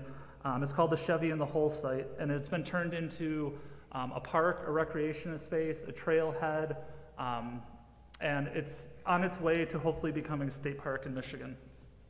So those are just a few of the things that show that what we're working on is really community driven. And I want to kind of get into some other federal EPA resources that have been part of these most recent pieces of legislation. So the EPA is looking to create 5 to 10 technical assistance centers around the U.S. And this is going to be to help underserved and rural communities identify and secure funding and also build capacity for their programs to be able to handle federal, state, local funds to be able to build up their communities.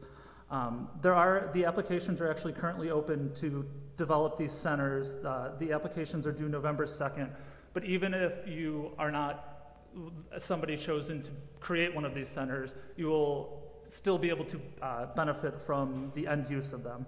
So I believe that project or those programs are set to start in March 2023. So that's another thing that moving forward I'll be able to provide more information on. And then, let's see. There's also been additional funding to the Pollution Prevention Grant Program, which helps businesses reduce or eliminate pollutants throughout manufacturing or handling or whatever part of the process the different types of pollutants are being used. And then finally, we have, with the recent passing of the Inflation Reduction Act, we have billions and billions of dollars earmarked for projects that reduce greenhouse gas emissions and promote environmental justice throughout the U.S. It should be noted that a lot of these for the Inflation Reduction Act, a lot of these grants haven't been fully fleshed out, and they're going to So the solicitations haven't been opened. The full scope of each of the grants hasn't been decided, but this is going to be something that moving forward we'll have more information soon. But just a quick rundown of it, there's going to be $27 billion to fund and capitalize green banks, which allow which allow communities to leverage public funding to really transition into using green energy.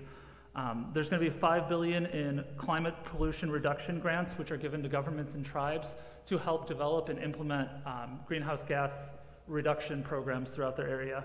And then there's going to be $3 billion in environmental justice and climate block grants, which are going to be given to community-based nonprofits to similarly do the same, work on achieving climate justice within their communities. So I think that's all I have. I do want to put out a plug. On the energycommunities.gov website, there's a longer webinar done by EPA under past events that you can see a lot of these things that I've talked about today, talked about in more depth. And I'm going to be sure to keep everybody updated on the big changes going forward.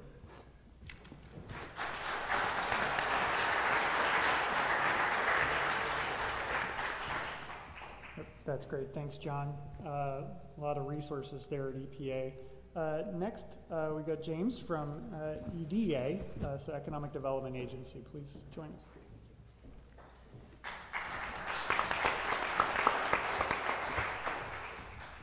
Thank you very much. My name is James Winters, and I'm with the Economic Development Administration.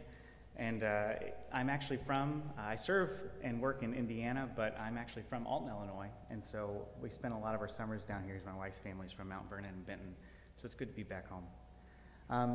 Just for those of you who don't know, EDA's was founded out of the same legislation that authorized and built the WPA projects of the 1930s. And that spirit and that goal of the organization is still present and with us today. Our goal is to make sure that every American who's willing to roll up their sleeves and do the work has a job to do it. And that's not just jobs for people who are highly educated or already wealthy enough to afford those opportunities. It's jobs that have a low cost of entry and that are accessible to anyone and that pay a living wage so you can raise your families on it. It's something that we take seriously and something that we do every day. If you're working with EDA, you're probably working with one of our regional offices. We have 6 regional offices and 1 in headquarters in DC. So our regional office in Chicago serves Minnesota, Wisconsin, Michigan, Illinois, Indiana, and Ohio. And I'll give you some contact information for how to get a hold of those people in just a little bit. How do we do what we do? And how do we support our mission of getting Americans to work? I think the best way to break it up is we have non-competitive funding that's given to economic development districts directly. You heard a great talk from Nathan Held at the Indiana 15 Regional Planning Commission this morning. Nathan is part of one of the most outstanding regional planning commissions and economic development districts in the state of Indiana who have done some really incredible work. And what happens is you develop a comprehensive economic development strategy that shapes your organization's goals and how they're going to engage in economic development for years to come. And you use that to ratify yourself with EDA. And if you do that, you get non-competitive funding every year in order to do good economic development work, like business attraction and retention. If you don't know who your economic development district is, I'd encourage you to get in touch with them. If you don't have one, I'd encourage you to think about forming one yourself. There's a lot of opportunities there. What I do most of the time is assist people with getting regionally competitive economic development assistance programs, or EDAP programming. And these are competitive funds that you compete for within your regional office. So you're only competing with people who are in the Midwest, who are familiar with Midwest issues, or who are familiar with Midwest problems. And I'll talk about that a little bit more in just a second. And then we also have these nationally competitive programs that run out of headquarters. These are really splashy and usually get a lot of press, so like the Build to Scale program, the Build Back Better Regional Challenge, and others. These are programs that are designed to be custom tailored to a specific economic development problem where you compete all across the country for those dollars. EDAP is what I spend most of my time talking about. And these are competitive grants that are very flexible. You can use them for almost anything. So that includes construction of infrastructure and facilities that support multiple local employers. We're talking about water lines out to your industrial park. construction and workforce training centers, facilities, incubators, tech centers, and accelerators. You know, if you have a need or a type of business you're looking to accelerate in your community, that's the way to do it. We often have a focus on manufacturing or industrial jobs because what we see is that's the job market that has the lowest cost of entry and the highest output of monetary value for families. And we also offer planning and technical assistance. So if you're looking to solve a problem or you're looking to figure out how you can keep those jobs in your community, you can work with us to try and figure out how to do that. Eligible applicants are state and local governments of all shapes and sizes, higher education institutions, nonprofit organizations. What's key is that you have a locally adopted SEDS that you can cite your project's need with, and that you are experiencing distress. And there's a lot of different ways to measure distress, but EDA measures distress primarily by an unemployment rate. If your unemployment rate is greater than the national rate by 1%, or if your per capita income is less than 80% of the US rate. Now, what I think is most important for the people in this room today is our funding also provides the special need criteria where if you're experiencing a coal-related closure, it's like pre-qualifying in order to get EDA funding. Coal-related closures are any coal-related organizations that have closed down in the past 10 years, or any organization that's anticipated to close in the next 5 years. Any kind of closure that's led to some sort of job loss is what we consider to be a closure. And what that means is it not only pre-qualifies you for EDA funding, so you don't have to go through necessarily the rigmarole of figuring out how economically distressed you are, but it also provides you with eligibility into certain funding pools where you only compete for funding with other communities that are also experiencing coal closures. It makes your applications more competitive because what we're seeing is that these are communities that need the most help right now. In terms of what else you should know, EDA's investments are often pretty expensive. They require as much as a 50-50 grant rate. Applications must demonstrate some kind of private sector job growth, and what we do there is, you know, these aren't job projections that we're looking at in a model. These are businesses that say, if you give me 30% more water, I can make 30% more widgets, which means I can hire 30% more people. These are job commitments. And we see a really good return on investment there, where these communities really are growing by the jobs that are committed to on the outside of a project. EDA cannot provide funding directly to private entities, even a pass-through benefit. So we have to work with local governments, we have to work with communities, and we have to build on property that's owned by local communities. But you know, I think it's really clear that this is really complicated. You know, there's no federal funding program that's going to be easy to get to. But what I think that EDA does best, and I think that what I'm the most proud of my organization, is that we are accessible. So if you know nothing else, I would say call your economic development district and talk to them about what funding sources are available, but also call me. EDA has one economic development representative for each state, and our entire job is to make sure that we get funding into your communities. I've been with EDA for about 2 years, and in that time, I've helped get $45 million into the state of Indiana. Now, I can't tell you how many of those conversations I had started with someone cold calling me at that number, which rings on this cell phone, and just saying, James, our community needs help. What can you do? Is there anything you could do for us? And that becomes a real project. It's not easy, but I think what sets us apart is that you have someone there who's going to help you every step of the way. We can review plan drafts. We can go back and forth as many times as you need in order to make sure that you're getting the help that you need. Thank you very much.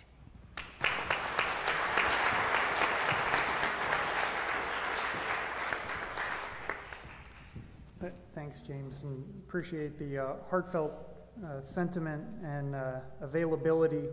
And before I leave EDA, I just also want to tell you about another resource.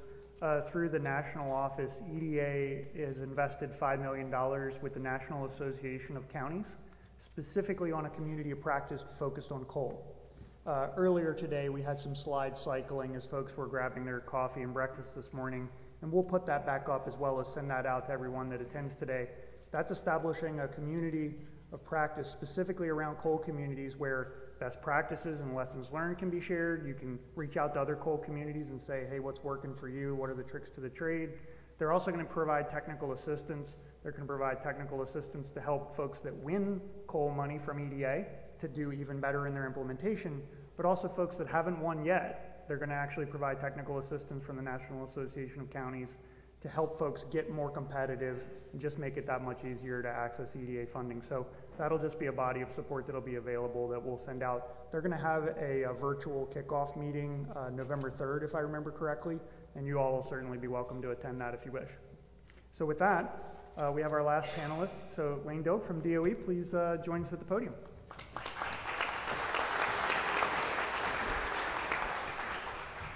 Thank you all so much. It is really such a pleasure to be here. I have really been looking forward to this. To be in the room today, I want to start with the fact I am a senior advisor in the Department of Energy in the Office of the Undersecretary for Infrastructure now, but in previous lives I was a senior advisor in a public university as well as a city attorney and a city manager. So when you talk about sewage and fire trucks, you are speaking to my heart. And it really is such a pleasure to be in the room and to have learned so much about the work that you are doing across a number of communities, and particularly the ways that you're working together through so many different organizations. That really is what creates community, and it is really a pleasure to be here and to be a part of it. So I'm going to talk a little bit today about big picture from the Department of Energy. And I will say from the beginning, I have too many slides, so I apologize for going through them quickly. They will come to you later with the additional information. You will see I created this one myself, which is why the graphics aren't great. But this is the analogy that we use to explain what's happening when you're reading in the newspaper or hearing from Jonah about billions and trillions. Your mind can go numb. So I want to take a couple of minutes just to walk through what does it look like at a high level and what's the point. The way we talk about that is actually an analogy to the body. So when you look at the bipartisan infrastructure law, think of the backbone. You're looking there at investments from the federal government across transportation, high-speed internet, and the grid. We were speaking earlier about what someone at my table referred to as the moonshot, and it was pointed out we can't run a battery manufacturing facility because we don't have the electricity. That is the bipartisan infrastructure law. That law is focused on getting the broadband, the transportation, the ports, the bridges, the roads that we need to actually engage in this transition. And grid in the Department of Energy is a huge part of it. We also have clean energy demonstration. These are massive projects that are focused on what is the way we'll produce energy in the future. And a thing I want to highlight here is right now the Department of Energy, when we send out a FOA, a funding opportunity announcement for one of these big projects, 20% of the scoring criteria is focused on community benefits. The reason I say that is the work we are here to do with you, is both to try to land projects, but in citing those projects to make sure that they are creating good paying union jobs, that they are providing the community benefits that you are looking to achieve, that we are engaged and these private actors are engaged in your workforce development projects that you've been focused on for years and years, and that you not only have a voice, but actually have a mechanism through community benefits agreements and otherwise to be working with a private partner to achieve those benefits out of big picture projects, including, of course, again, near and dear to my heart, local tax revenue and understanding those new revenue streams. So bipartisan infrastructure law, one of the reasons I particularly am here, I work on a $750 million program out of the Department of Energy that focuses on small and medium manufacturing projects in communities that have experienced coal mine or coal plant closures. So you are, again, near and dear to my heart and near and dear to the heart of the map for this particular project, for this particular grant program. This program will allow private sector entities to build new manufacturing facilities, or more importantly, to transition or re-equip existing facilities to move into effectively any aspect of the clean energy economy. So it can cut across wind, solar, really anything you can think of, grid components, all of the things we need for clean energy supply chains. This program helps to provide the manufacturing base for those big projects, and it is very much focused on doing that in energy communities and realizing the community benefits that can come out of those manufacturing projects. Additional, I'm tempted to go into all of these, but I'm not going to. One other one that I do want to highlight quickly, I also work on a program that has long been a $10 million program annually out of the Department of Energy, focused on training energy-savvy engineers out of four-year universities. The bipartisan infrastructure law puts that program on steroids. It is now a $550 million program, and we are expanding it out to community colleges and trade schools. So I don't see Kurt in the room, but this is an opportunity for community colleges, trade schools, and union training programs across the country to work with the federal government to support the manufacturing base while also training the clean energy workforce of the future. So I want to highlight that one there. CHIPS and Science Act, I'll say quickly, when you go back to the body, this is the brain. The United States invented the semiconductor. We currently manufacture only 10% of the semiconductor supply. CHIPS and Science Act is focused on making sure that we continue to lead in innovation and technology, but that also the economy of the future will not only be led by, but also made in America. So when you look at the CHIPS Act, you see investments, $10 billion in hubs and an additional $50 billion in American semiconductor manufacturing. That $50 million has already incentivized an additional $50 billion coming out of the private sector, Micron making an immediate investment in American semiconductor manufacturing. So this is really focused on making sure that we lead there for competitiveness and to build up the American manufacturing base. Last one is the Inflation Reduction Act. So we think of this as the heart and the lungs. This is what brings the private sector off the sidelines and to say that they want to make their products here in the United States of America. It's a combination of loan programs that Jonah was referring to earlier that provide a massive opportunity for big projects to receive favorable loans from the Department of Energy. And it contains a number of tax credits. The thing I particularly want to point out in this room right now is that many of these tax credits are focused particularly on energy communities. So this box showing the definition, but really looking at the map, what's important is to understand that these private actors have a financial incentive to be working here. And that's the piece that we want to take advantage of, is the clean energy economy. When we talk about it, we talk about federal billions. They are intended to catalyze trillions in investment in the United States of America. And that is really what these tax credits are intended to do, is to incentivize making sure that people are building and making here, and that the jobs that we're creating are consistent with policy objectives around Made in America and energy communities. Repurposing fossil assets, there again, there's so much. But I do want to point out here, and I'll leave that for the slides. I'm sorry, it must have been on the last slide. Jonah is here and can speak to these particularly, but I also want to point out the Energy Infrastructure Reinvestment Act, which provides a very large amount of loans for private entities to retool, repurpose, or replace energy infrastructure. And that actually can be transition of energy infrastructure for a very broad array of purposes. So most important thing to know is if there are projects that you are hoping to do that reuse and utilize energy infrastructure, the Department of Energy has funding for private actors to support that, and to support it in a way that we are very committed to making sure brings the community benefits that you want to see and that you are working and creating the strategy around. And with that, I will leave the others because I see that my time is gone, but I do want to also say it is also a privilege to be in a community's LEAP community.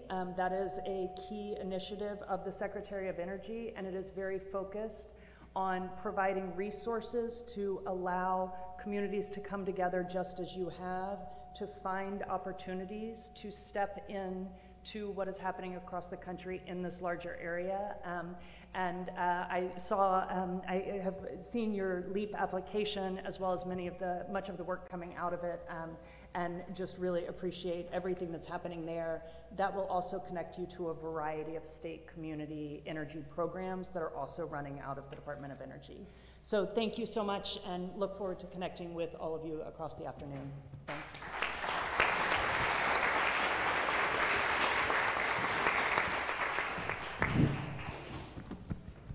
Wow, so we've got the body and we have a lot of resources. I think it's a great segue to, how do we access these resources? That's the announcement today of the Rapid Response Team. It's only going to work if we can partner with folks like you in the audience. I do want to make a special mention of partners at the state level, at various state offices. Obviously, they're implementing CEJA, which is incredibly relevant, but as well, a lot of the bipartisan infrastructure law funds in particular flow through the states. So that's just a really important thing to keep in mind. There's a number of competitions that are driven out of the headquarters offices or in the field from these various agencies, but a lot of the money is flowing through, for example, broadband, water, roads, et cetera, and you really need to have a good point of contact at the state level. So again, thanks for the state level folks in the audience for playing their role, because it's incredibly important in terms of implementing good quality projects for that. So with that, I do have a couple of announcements, and then we'll go into a little bit of discussion. You know what, I'm going to hold on to that for a minute. Bill, how much time do we have left? Okay, well, we've got time for discussion. So if you have questions for any of these four individuals, for their agencies, or any of the other agencies that you might be interested in, would love to hear your thoughts. So please come to the mic and let's hear anybody's thoughts. Who'd like to get us started? I have a question. Go ahead. Please wait for the microphone.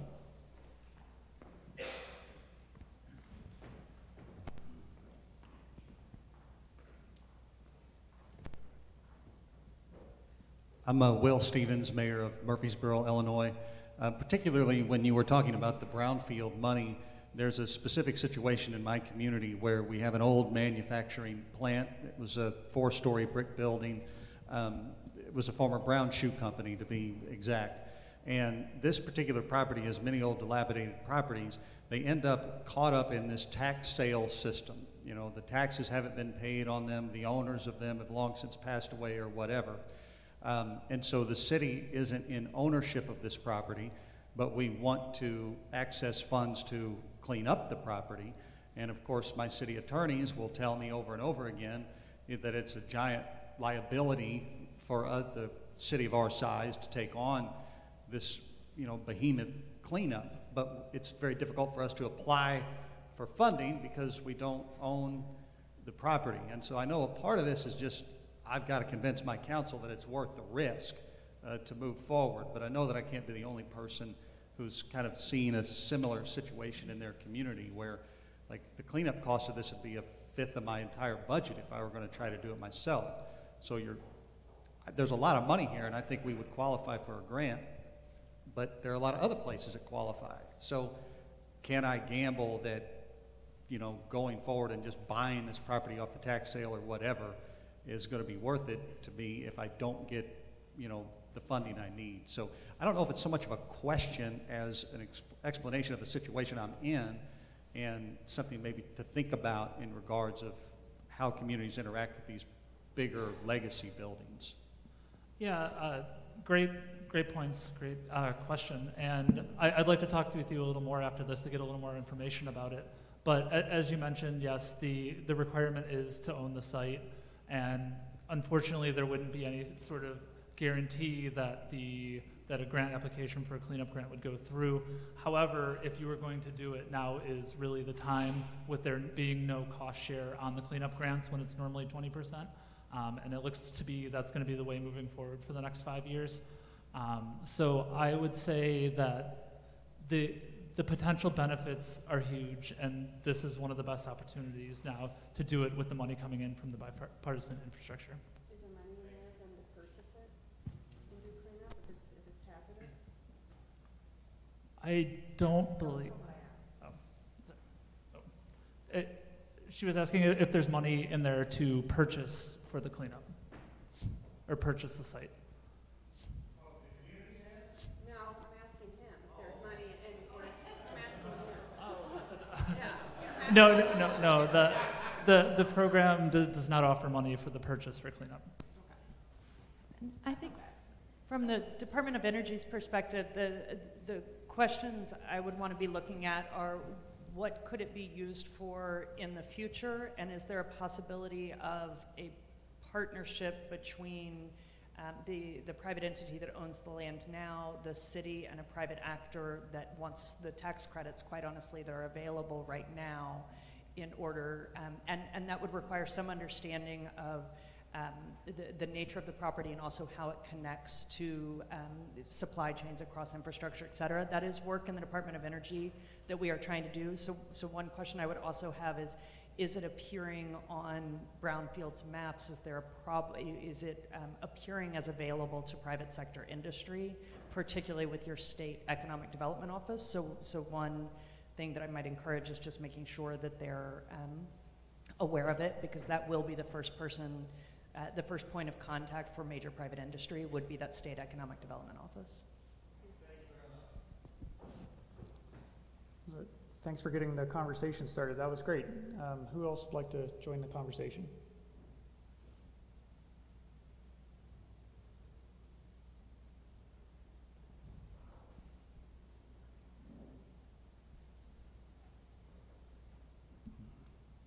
Hi, my name is Justin Harrell. I'm here with SIU Facilities and Energy Management, and I represent the lead organization in the Communities LEAP program for Jackson County. I had a kind of a specific question about how, in terms of funding opportunities, are we designated as an energy community, quote unquote? We saw a map earlier that basically encompassed all of Southern Illinois and parts of Kentucky and Indiana, which indicates that it's fairly broad, but then something else that indicated it was by census tract. Do you have any guidance on that? Yes, absolutely. Do you want to answer that, Rex? I was going to say it depends, and with respect, a little bit on the intent as well as on the specific statute or funding opportunity you're thinking of. So with respect to intent, for stakeholder engagement and that kind of thing, you can consider yourself freely an energy community. With respect to specific funding opportunities, these are derivative from laws that Congress enacts to appropriate funds or make tax credits available. There you have to look at the specific language to jump to some of the ones that are the most relevant. Lane perhaps can talk to the infrastructure bill provision. And yes, so a baseline way of thinking of a definition that cuts across many of these provisions is a community where a coal mine has closed since December 1st, 2010. I'm sorry, January 1st, 2010, or a coal power plant unit has closed since January 1st, 2000, as well as adjacent census tracts. So when you look at the map, one of the things you'll see is that it picks up not only coal mines and coal power plants that have closed, but also the adjacent census tracts. And I do have in my slides sort of a technical breakdown. Right. James, for EDA, I know you have a definition. You went through it pretty briefly. You want to? Yeah, for EDA, what we're most concerned about is a coal-related closure. So what jobs were lost because of an organization closing down? I think that there's some more guidance that may be coming out from headquarters and other ways to prioritize that. But what I do when I'm working on a project with a potential applicant is I just ask them to get as many news articles as they can, PDF them and attach it to the application that cite the coal closures, how many jobs were lost, and how the community was affected.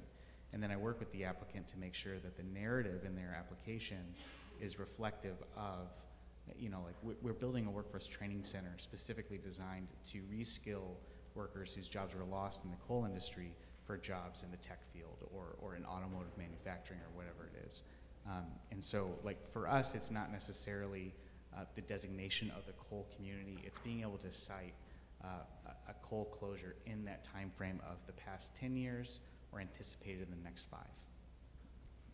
Briggs, I'm slow on the uptake today. Can I go backwards for a second? Yeah, go ahead. There's a flyer for the Advanced Energy and Manufacturing and Recycling Grants Program. If you go to that website, on that flyer, there is a map that will show you communities with the adjacent communities online that you can dig into by census tract. So that is one place to start. And going backwards, I think it's possible that energy infrastructure money could be used. I think it's possible the city could get a loan through the energy infrastructure money that Jonah Wagner's office runs. So ask that question. You might be able to do the project yourself. But finally, I'd like to observe out of IRA, there's the tax credits, both for deployment as well as manufacturing related to clean energy. And while Treasury has not issued guidance, in fact, they're planning on issuing a request for comments so that they can get input on how to finalize that definition. One can observe, as was shown in Lane's slides, that they're very similar to the provisions that she just spoke of. So looking at that map, you can't take that to the bank and make a financial decision, but that's going to be a guiding piece of input along with the definition of brownfields, as well as those other direct employment and unemployment statistics that she showed in that slide, which again will all be sent out afterwards for your availability. So I think more or less the key takeaways is pretty much the Illinois Basin is pretty well an energy community, but you need to look at the details. Yep, go ahead. Good morning.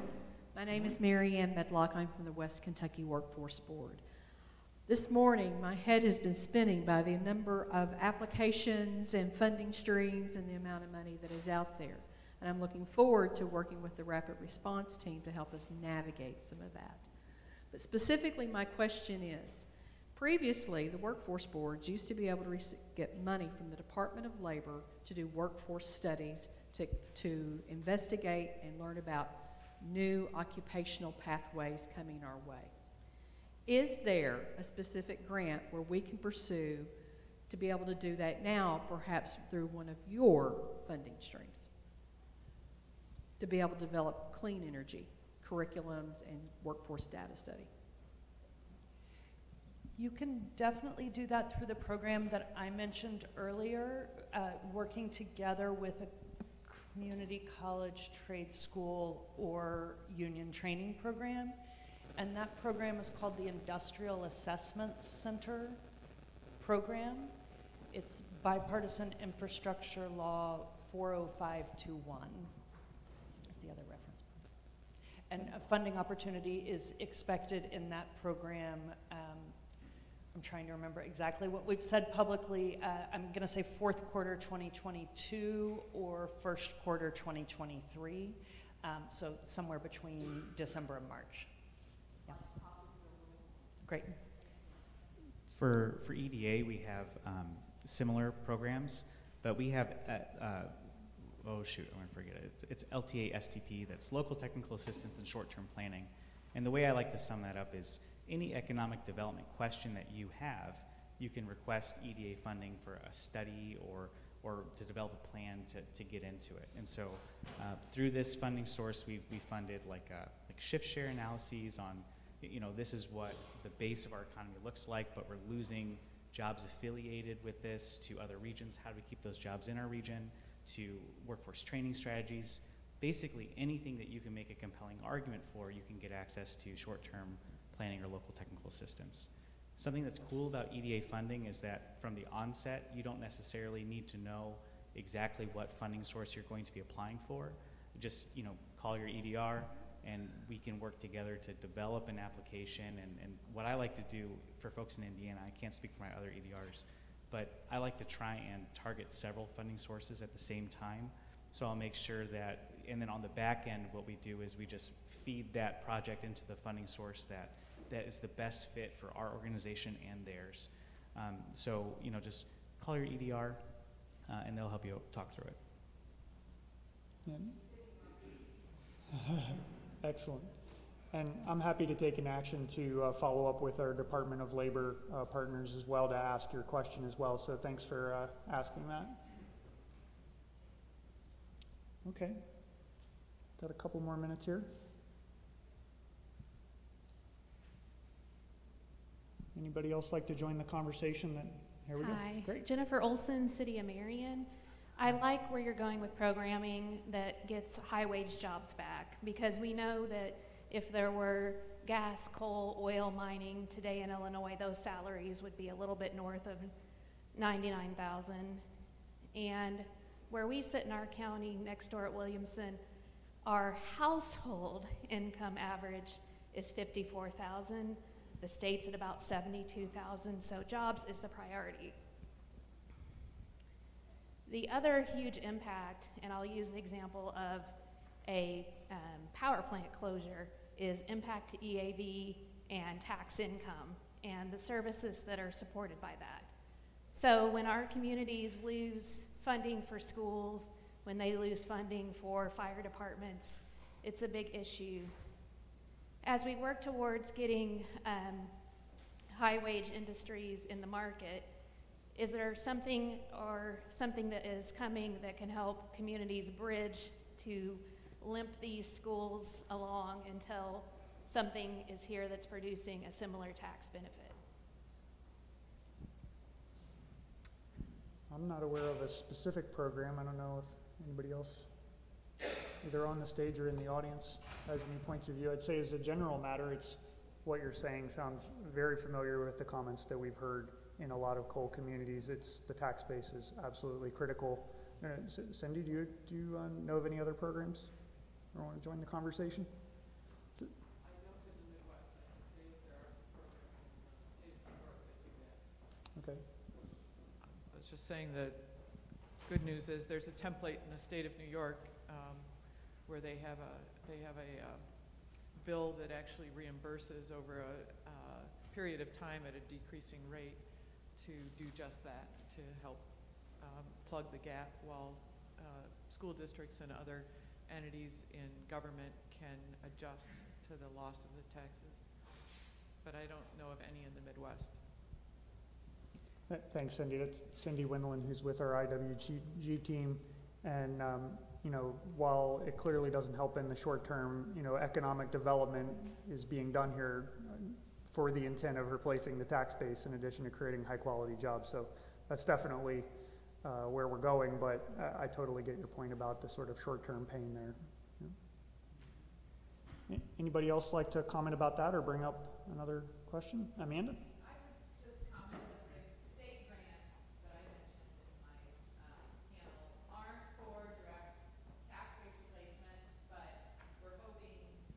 Department of Commerce and Economic Opportunity will be prioritizing grants to those taxing bodies. So again, something to tell them in the request for information that, you know, I've talked to the library district in Havana, very small example. They're totally tax funded. They laid off 2 employees when the Havana plant closed. They're talking about a grant to reduce operating expenses. They've like window air conditioning units, HVAC upgrades, solar, things to reduce operating expenses. To help make up that gap. But again, not direct tax-based replacement, but project-specific support. Just say while the microphone is moving that Energy also has block grants coming out specifically related to schools that can do those kinds of improvements that can save money, but it's also not tax replacing. And one of the questions we are very interested in, if anyone in the room has input, is how we can help city officials to navigate new tax revenue streams as they do come in, but that doesn't solve your problem of the bridge. I'm Jeff Ferry with Vistra Energy, and we're in the process or have retired 9 plants in Illinois. And so we are very much concerned about the impacts the local communities and the tax base. And so one of the things that our company did, in addition to supporting legislation that will allow us to redevelop these sites and solar and energy storage facilities, we wanted to continue to have a presence, continue to build a tax base, continue to find a way to be involved in these communities where we've had plants for literally, in some instances, 60 years. We also reached out voluntarily and worked out 3-year transition programs on the property taxes. And so in all of these communities, we are stepping down the tax payments over a period of time, while we're also going to be investing new money to redevelop these sites into solar and energy storage facilities. So that is, one way of approaching this if you have companies that are willing to work with the local governments and the state to try to find ways to partnership. Thanks for adding that, Jeff.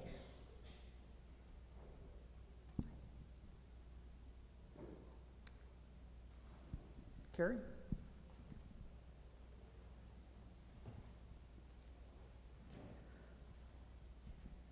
So in addition to these great funding programs, is there a way that this interagency group can help steer private investment into our regions and help connect available sites that we have in our region to these private companies that are making the investment?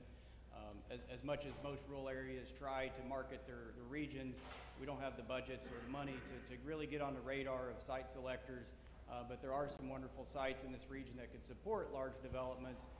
But it's very hard to get in front of these types of entities that are making these very large investments. So if there's a way that the agency can help connect our sites to those developers, we would very much appreciate that.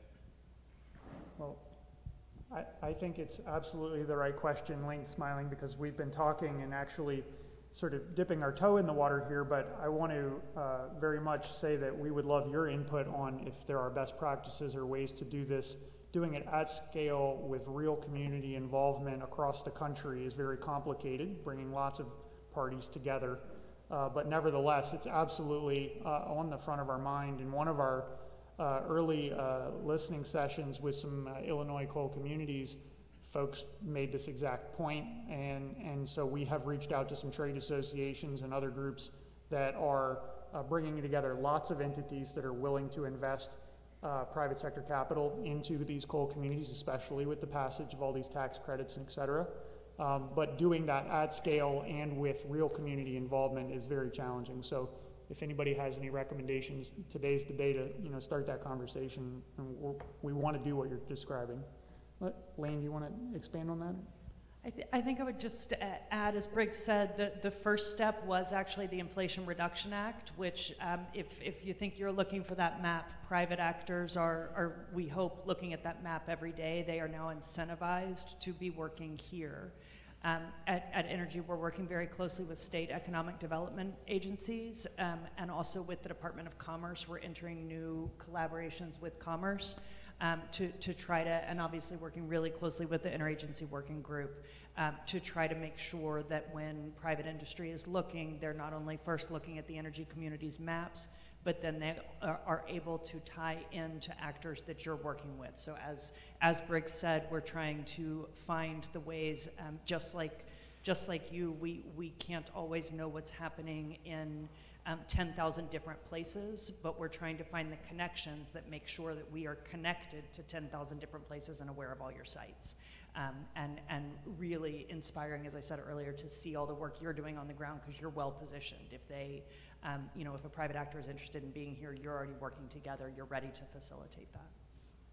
And I would add to that, as we move forward with this rapid response team, which is in formation. We have the federal agency partners, but it's going to be so important for us to be engaging state partners.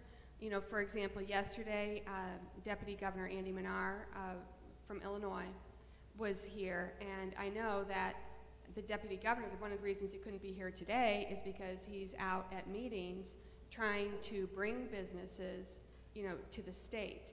That engagement from our state partners with the rapid response team is going to be so important because we know there's people out there doing this work. How do we bring them all together? and how do we make it a regional approach. So that's something that we're definitely aware of and want to figure out with the rapid response team. Something I'd just like to add, and this is actually a little bit out of my lane, so I hope my colleagues from USDA don't mind. But you know, I get this question a lot of, you know, hey James, if we run this water line out to the industrial park, you know, we can attract big businesses who want the water hookups out in the industrial park, who aren't interested right now because we don't have water. And EDA's hands are tied in these situations because we can't subsidize a benefit that's going to make one community more competitive for funding as opposed to another community, because they're all American stakeholders. You know, so we call this prospective jobs, and generally we can't participate. But you know, what our focus is on building the jobs that are already out in that industrial park, and that's where we get our job growth numbers. But when I get questions like this, I think I try to direct them back to the research that's showing that jobs are following people right now. Like there used to be, the model used to be that, you know, you would move to go find a job, but employers are looking for communities that have great resources and great assets, but also that are healthy and happy places to live and work. And so USDA put out, I thought it was just an incredible tool. It's the Rural Placemaking Toolkit. And what it's designed to do is it helps communities develop, you know, what is the lowest cost, next best step in making our community more livable, more of a happy, healthy place to live, and how can we leverage that in marketing and in attracting site selectors to move into our community. And so I've seen some help I've seen a lot of progress with that in Indiana. You know, Kokomo, Indiana just got Stellantis is moving in. That's a lithium-ion battery manufacturer. They're replacing a lot of coal jobs that they lost there. But the reason why Stellantis is moving in is not just because of those fixed resources that are available, not just the infrastructure, but it's because Kokomo is a great place to raise a family, and it's got great amenities. So I think that, like, I just want to circle back and make sure that that's also part of the conversation.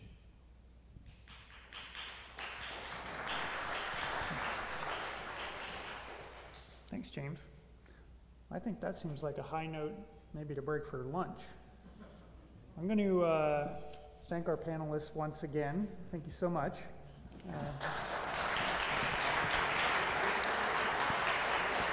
And thank you all for participating in the conversation. I hope you're going to stick with us for the rest of the day, because we're going to break for lunch now, but then we're going to come back for some breakout sessions. We've selected breakouts that we hope you find engaging, and we're going to continue the conversation. In particular, if I could, I'd like to challenge you in those breakout sessions, lift up how would you like this rapid response team to work with you?